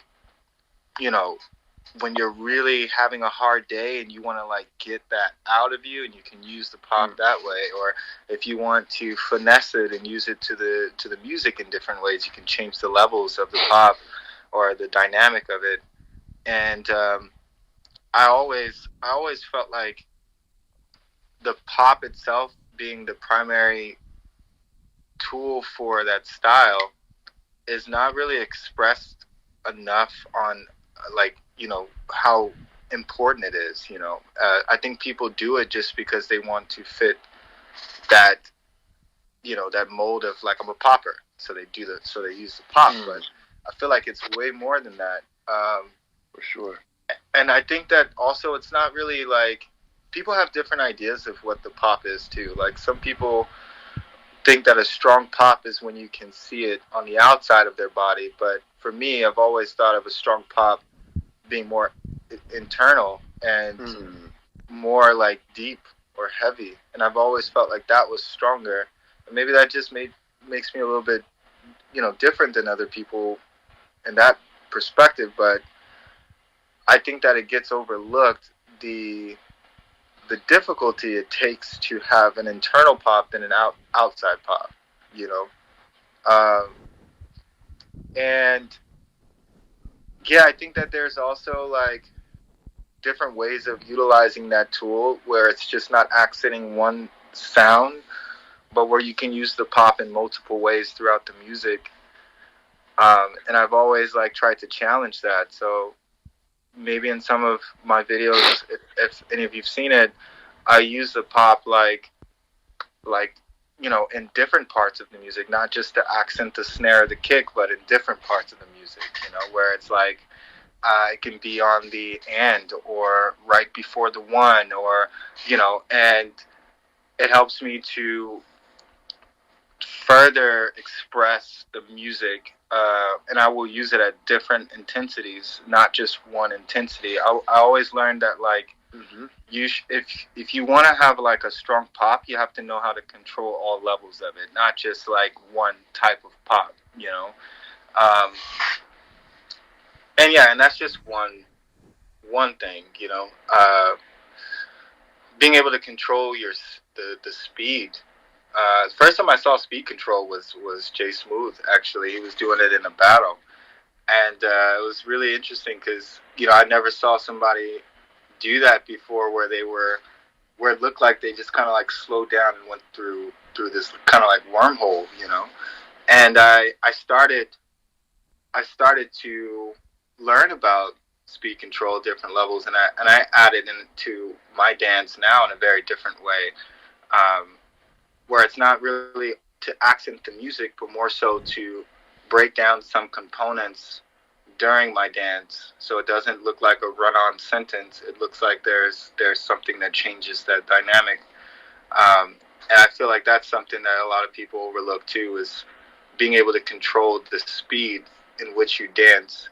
People think that music has a tempo, that you need to only go to that tempo, but if you know how to control the speed of your body, you know how to control the pop, you can control the music, And so like, and I think that's why like for me popping is one of the most beautiful styles that gets overlooked, because what people see is just the outside pop.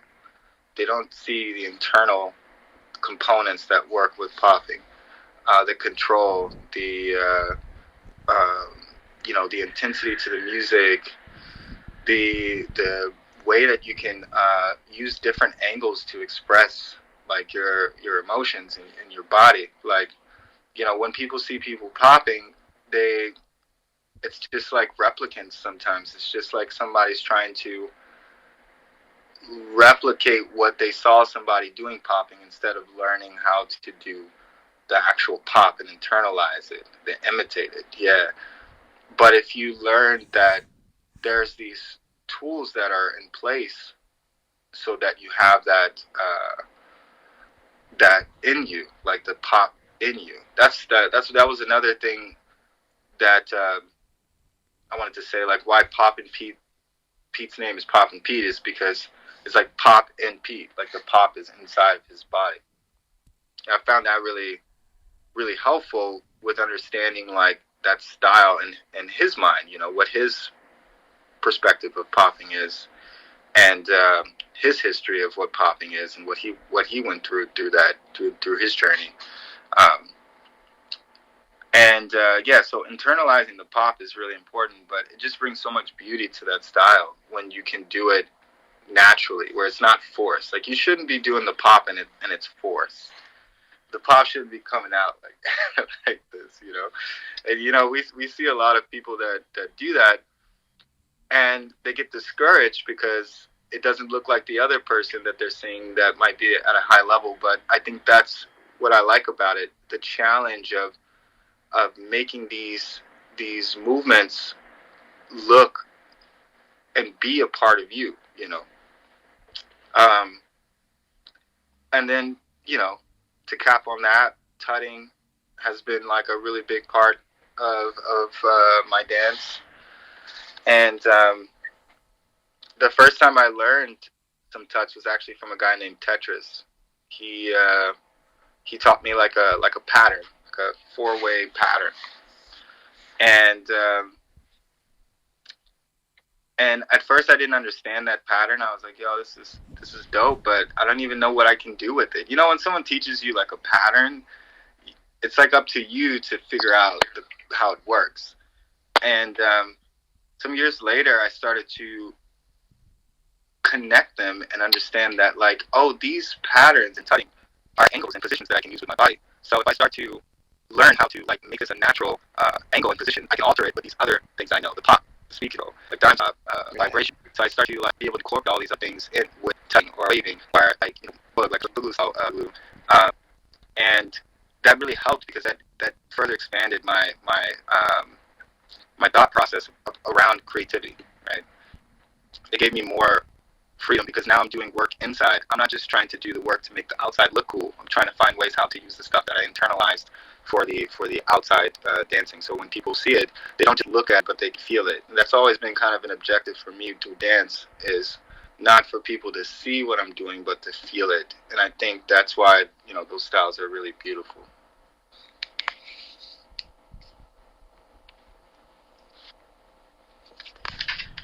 Yes, sir. Yeah, I feel the same way about wanting people to feel, not only see as a visual, but actually feel it. Yeah. But yeah. Anybody else want to share about what the beauty of different styles? What about you, Superman? As you guys, so eloquently touched on popping and waving and tutting so well, I'll move on to another art form, house, man. Y'all don't even understand how beautiful house dance is and how it's shaped my dance and, transformed me. Because, when I first started dancing, my first style was popping, and, it was very animated, whatever the case may be. So, I was very tense, robotic, kind of stiff, more rigid, dancer, mover, whatever the case may be, very conceptual, everything tight. And, choreography was what really opened my mind, but house really opened my body. You know what I mean? It was a complete contrast to like how I started moving. The flow, the essence. And it took me a little while to really understand the concept of not just house as a feeling, but house as a music, because a lot of people are not aware of this, but the loft generation is actually precedes the house dance generation, if that makes any sense. But these guys were dancing to the music that was sampled to create house, which was the classic rock and the disco and the soul and et cetera, et cetera.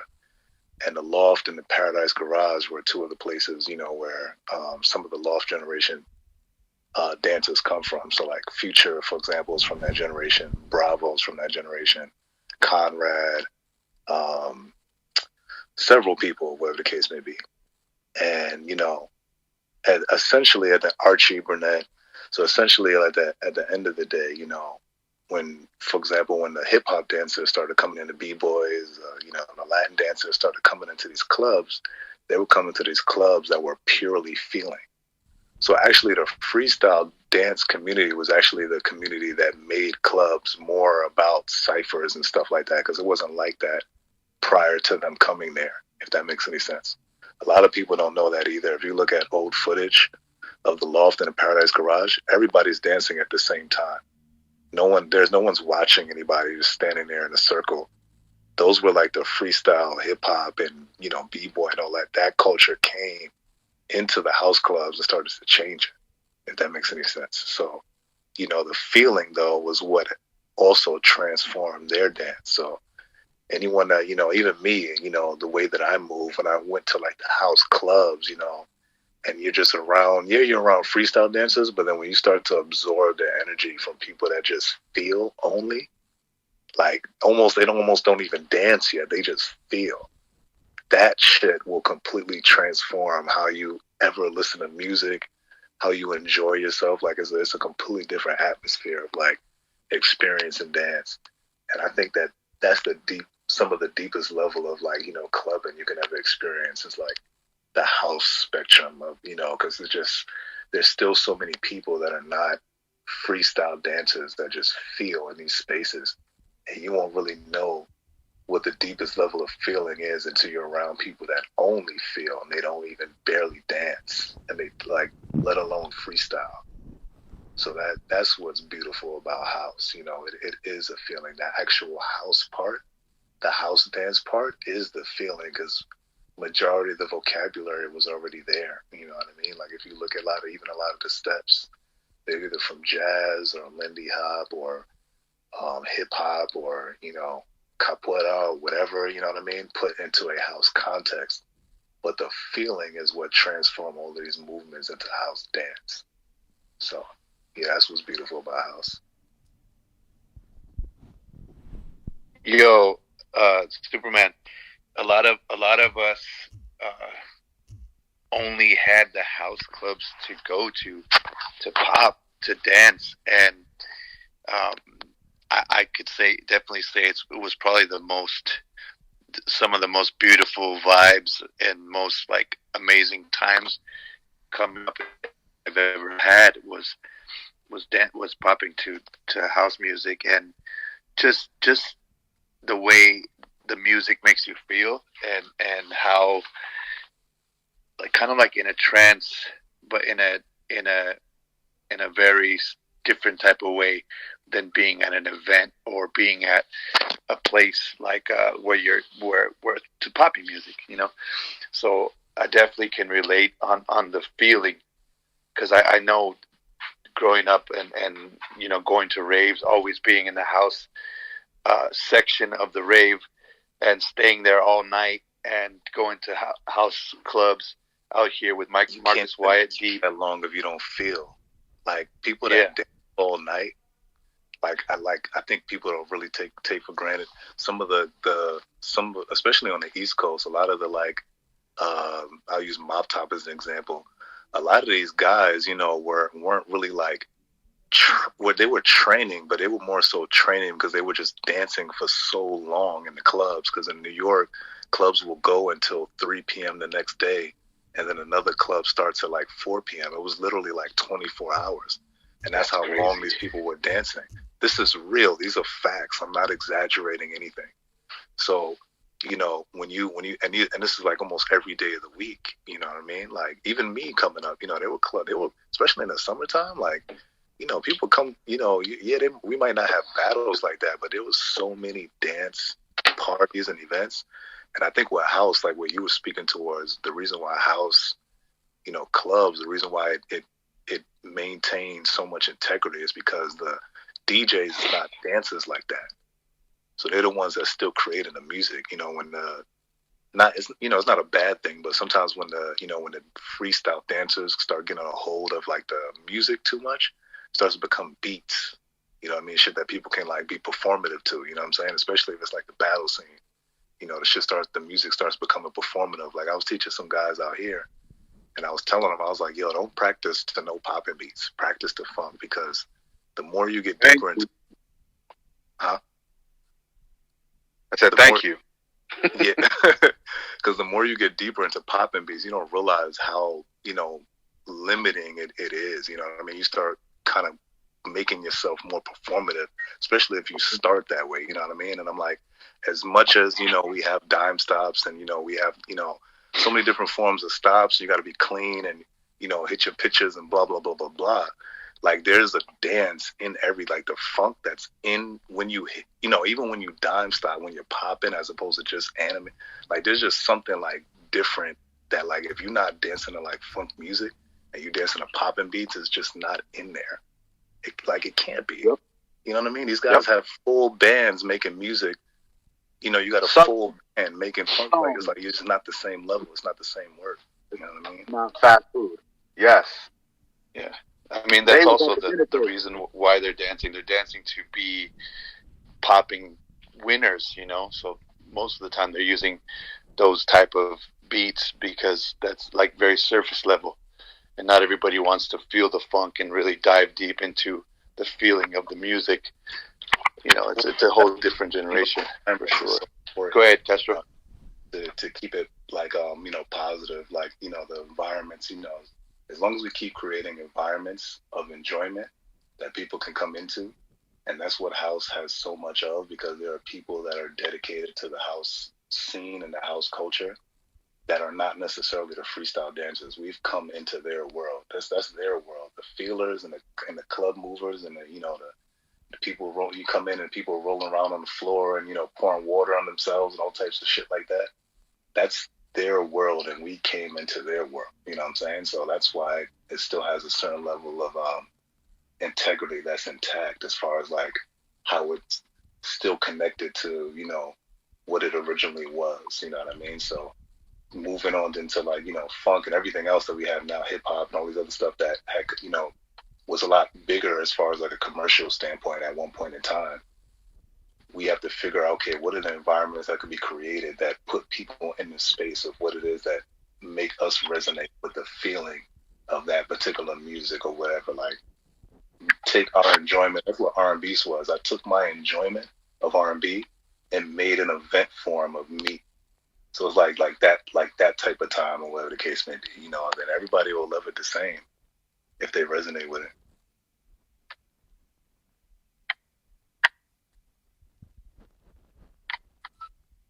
What do you love, Castro?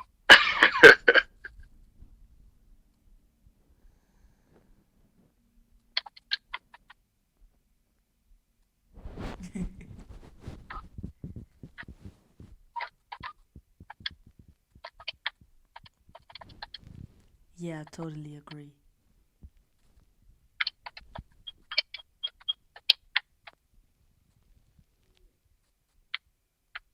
Wait, Anyone else? Can y'all hear Castro?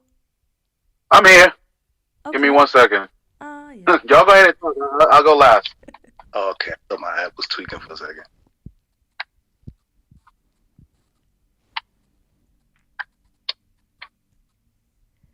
Can we appreciate contemporary dance for a second? Y'all. As much as I love pretty much every style that surrounds street dance culture from house to, as you mentioned, Superman, Lindy Hop, like where things originated. Waving, tudding, popping, crump, come on. But there's this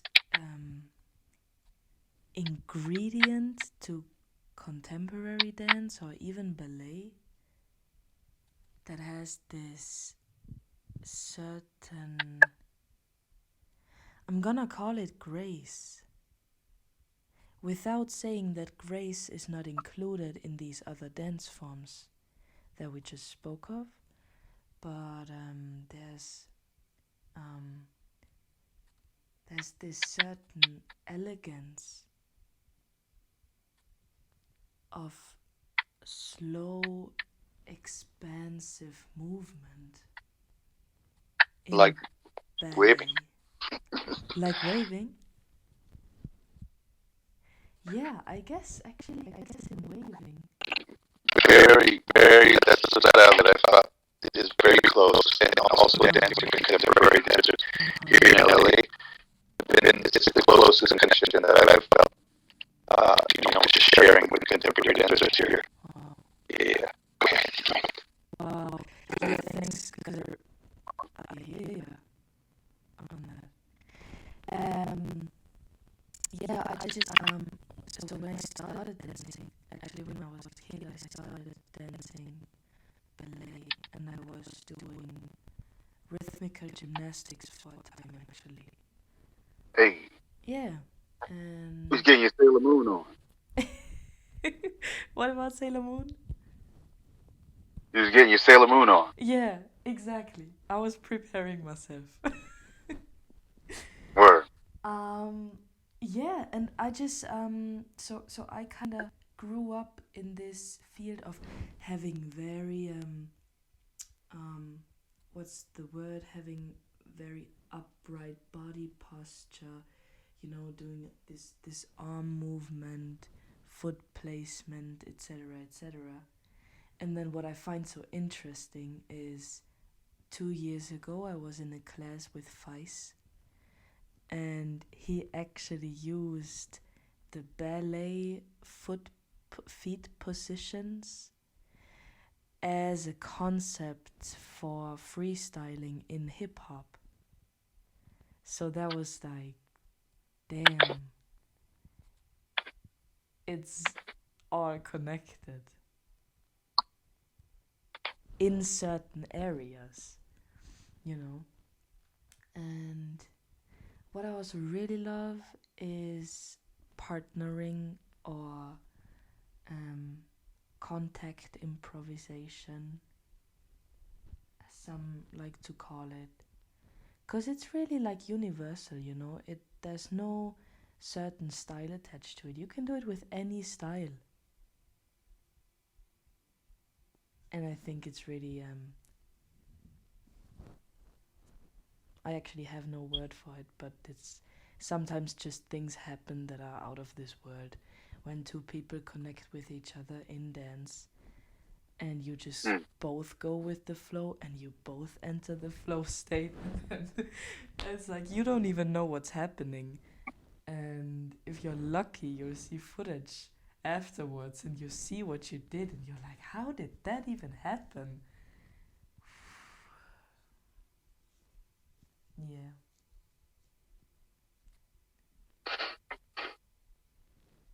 Very nice. Yeah. What about you, Alvin?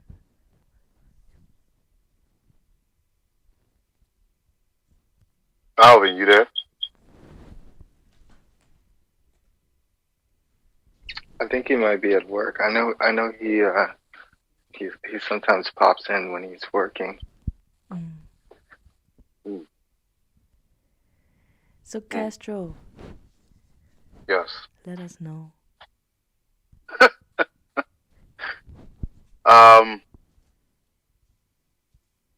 I mean, I think that every style there's a universal bond between every style. And there's a way that if you spend enough time with the styles, which takes years, you find the places where they connect. And for me, like, I'm a popper. I love popping. I'm a street dancer, but I would consider myself more firmly, I could label myself a popper, right? That's my area of expertise. But if it wasn't for house, I don't think that I would be able to move the way I do. Like, I don't hit with my legs at all. I consider it a flaw, to be honest. I feel it's a hindrance. And house gave me the space to figure out how to use my legs in popping. So I'm not house dancing. I'm still popping.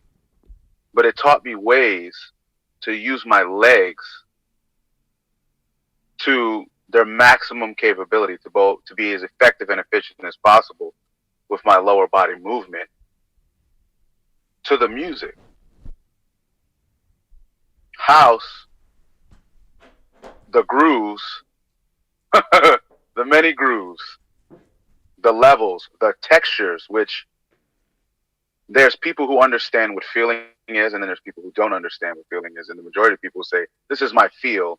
They just mean texture. They don't fucking know that they mean texture. The textures, like the physical manifestation of the sound, what it physically feels like, the texture of it.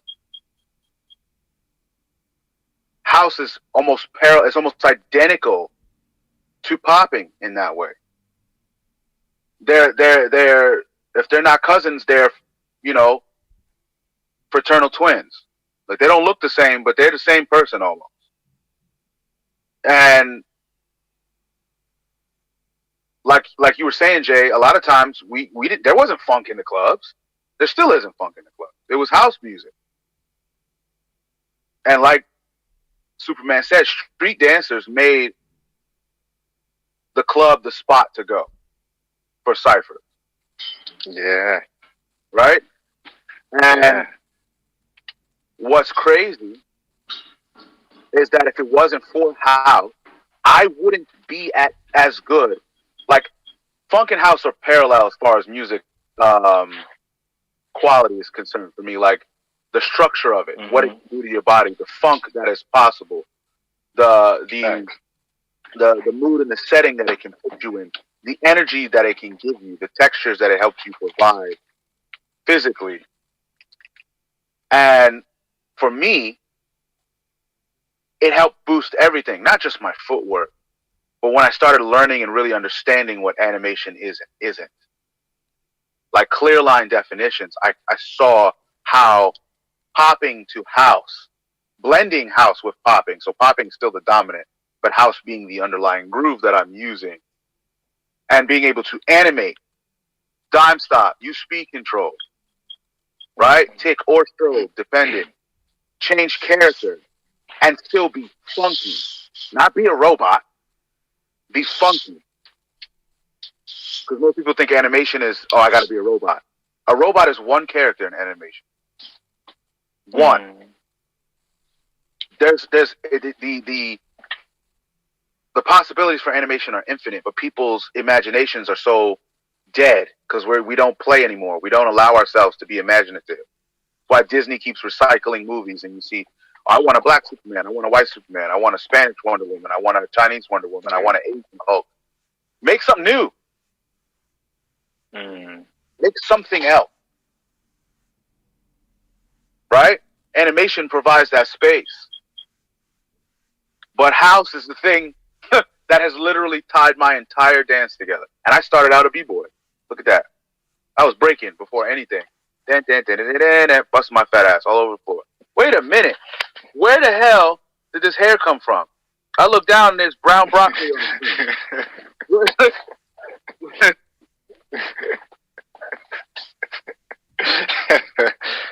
Slim just Yo. made someone. Shit. That's tight. He just made someone new. Exactly. But yeah, house for me is the thing. Like, I don't like you see. I'll test things on Instagram for educational purposes for the young kids and people who want to learn. On Instagram, I'll play funk music, but in my private time, like I don't use music when I'm training or practicing anything. But when I'm testing something, guess what the fuck comes on? House music. When I go to the club, I'd rather hear house music than anything else. Funk would be nice, but I don't expect it. So when I do, it's always a treat.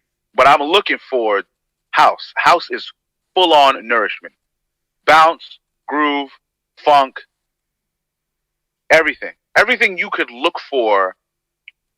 It's like vegan, but it tastes good all the time. Wow. It still tastes fatty. It still tastes sugary. It still tastes like shit you shouldn't have. That's how good it is. Damn. Yo, what if, imagine, I want everybody right now to imagine Slim's hits with that, with that, You got to tell hold on. Slim going on right now. Tell hold on. This Final round.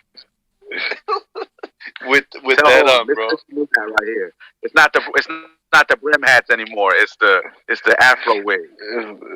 We gonna really dancing machine down here. Put some juice on that, grease it up a little, and let it internal hit. Yeah, that would be crazy. He said put some juice on it. But that also leads me. The animation part also leads me to something that I forgot who it was, Jay or Superman, or it might have been you, Slim. But you don't have to hit super hard. The amount of variety, if you understand the mechanics of your body. Like, I teach power production and consumption to my students. I teach them to figure out what percentage of power they're using and find out how to make that clean, how to make that consistent so they don't wear themselves out, how to learn to turn down and turn up the amount of strength that they're producing to keep the quality of their hit and their overall dance good. If you learn stuff, when you figure shit out like that, like, oh my God, the things you can do with a hit. It's not just on the snap or on the bass. All the stuff that are outside of the pocket. Don't get me started on the music. Y'all know how I feel like, oh my God, the stuff that you can do with hitting to create texture, hydraulic pressure, weight. Like, yeah, it's insane. It's beautiful, bro. The beauty. Yeah. The beauty. I'm done. You got your soul glow going on over there.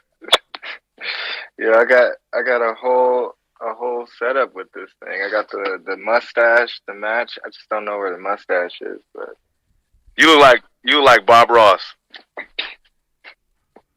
Black Ross right now. Bro, I was gonna wear this with Did you know that there's a Bob Ross Twitch channel that is 24 hours Bob Ross? That's actually kind of tight. Bro, it puts me to sleep. If I can't sleep, I'll watch it, and he'll just be painting, talking about trees and birds and happy little lakes, and I'm out.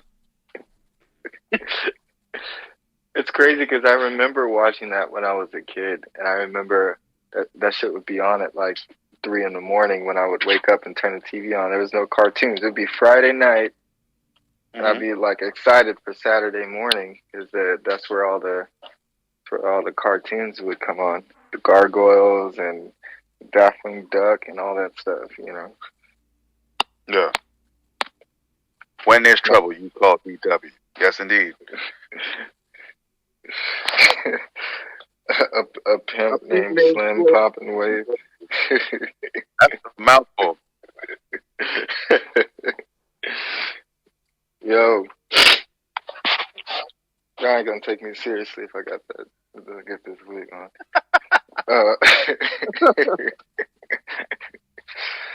Yo, so this is the last day for this phase of Topic Monday. We had 3 phases so far. It's be phase 4. It's been dope. Just I feel like all the topics we talked about, and I think Sky is now documenting some of the conversations. I'll try to see what I can do to get that, because I feel like, yeah, you know what's hard? Telling people about the rooms. I posted that promo the other day, yeah. and I got some messages from people, and they were like, yeah, like, what is it? You know, was it hard for you all to get to download the app and to get into it? Like, how do you feel? It needs to be explained, because there is some people that like. It's super easy. I think people just being lazy, to be honest. They don't want to do it. That's what it comes down Yeah. to. You were like, yeah, download the Airtime app. Go to this and search for my name. Okay.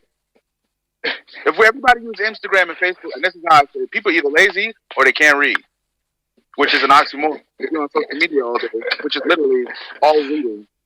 So, yeah. it's just lazy. It's weird. I always don't know the timing and days for the program. Okay, so that's good. Yeah, we're working on that. Like, we're working on like making sure that it's clean. We'll have another promo. What'd you say? Somebody said something. Yeah, we're working on that though. We're working on the schedule, which we have a schedule. I think I posted it in here, but it's gonna be different starting next week for the new phase. You thought my account got hacked? Somebody took over, dude. Yeah. Any new things that you would like to see implemented into the room? Black History Month tomorrow. I believe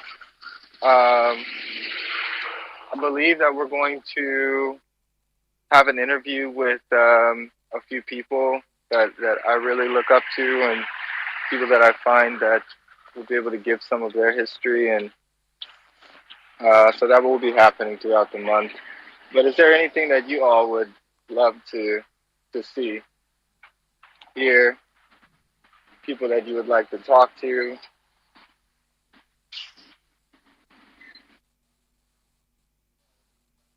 Jay, you got teleported to another room.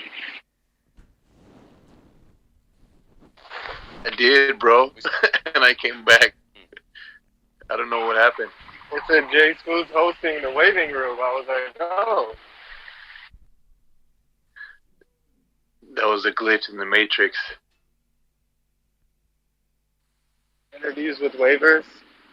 Yeah, that would be dope. I think Jay's working on that. On trying to do that. Also, for the people that don't know, I know Jsmooth is doing a program, waving program, right? Yeah, bro. Save the wave. Cultural history on the popping would be good. One more time, Alvin. Oh, tribal. Was good.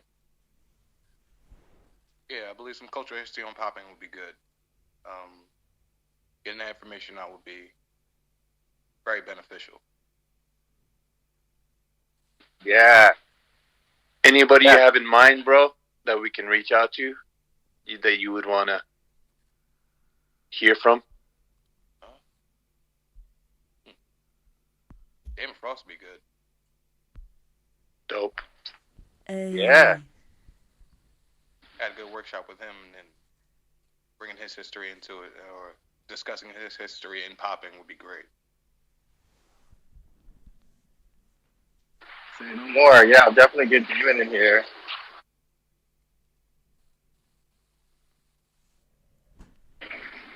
Anybody else? Anything that you feel would like help you know the schedule better? Because I think we were having issues with posting it. But I know Superman mentioned to make a room, an Instagram page.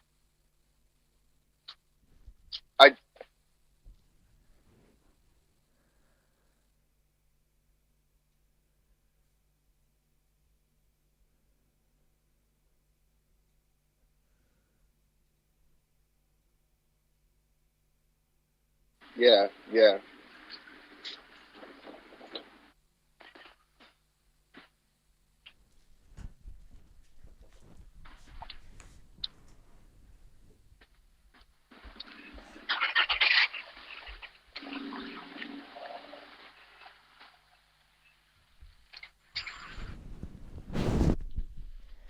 Is anybody talking right now? Alvin's talking. Oh, I don't hear him.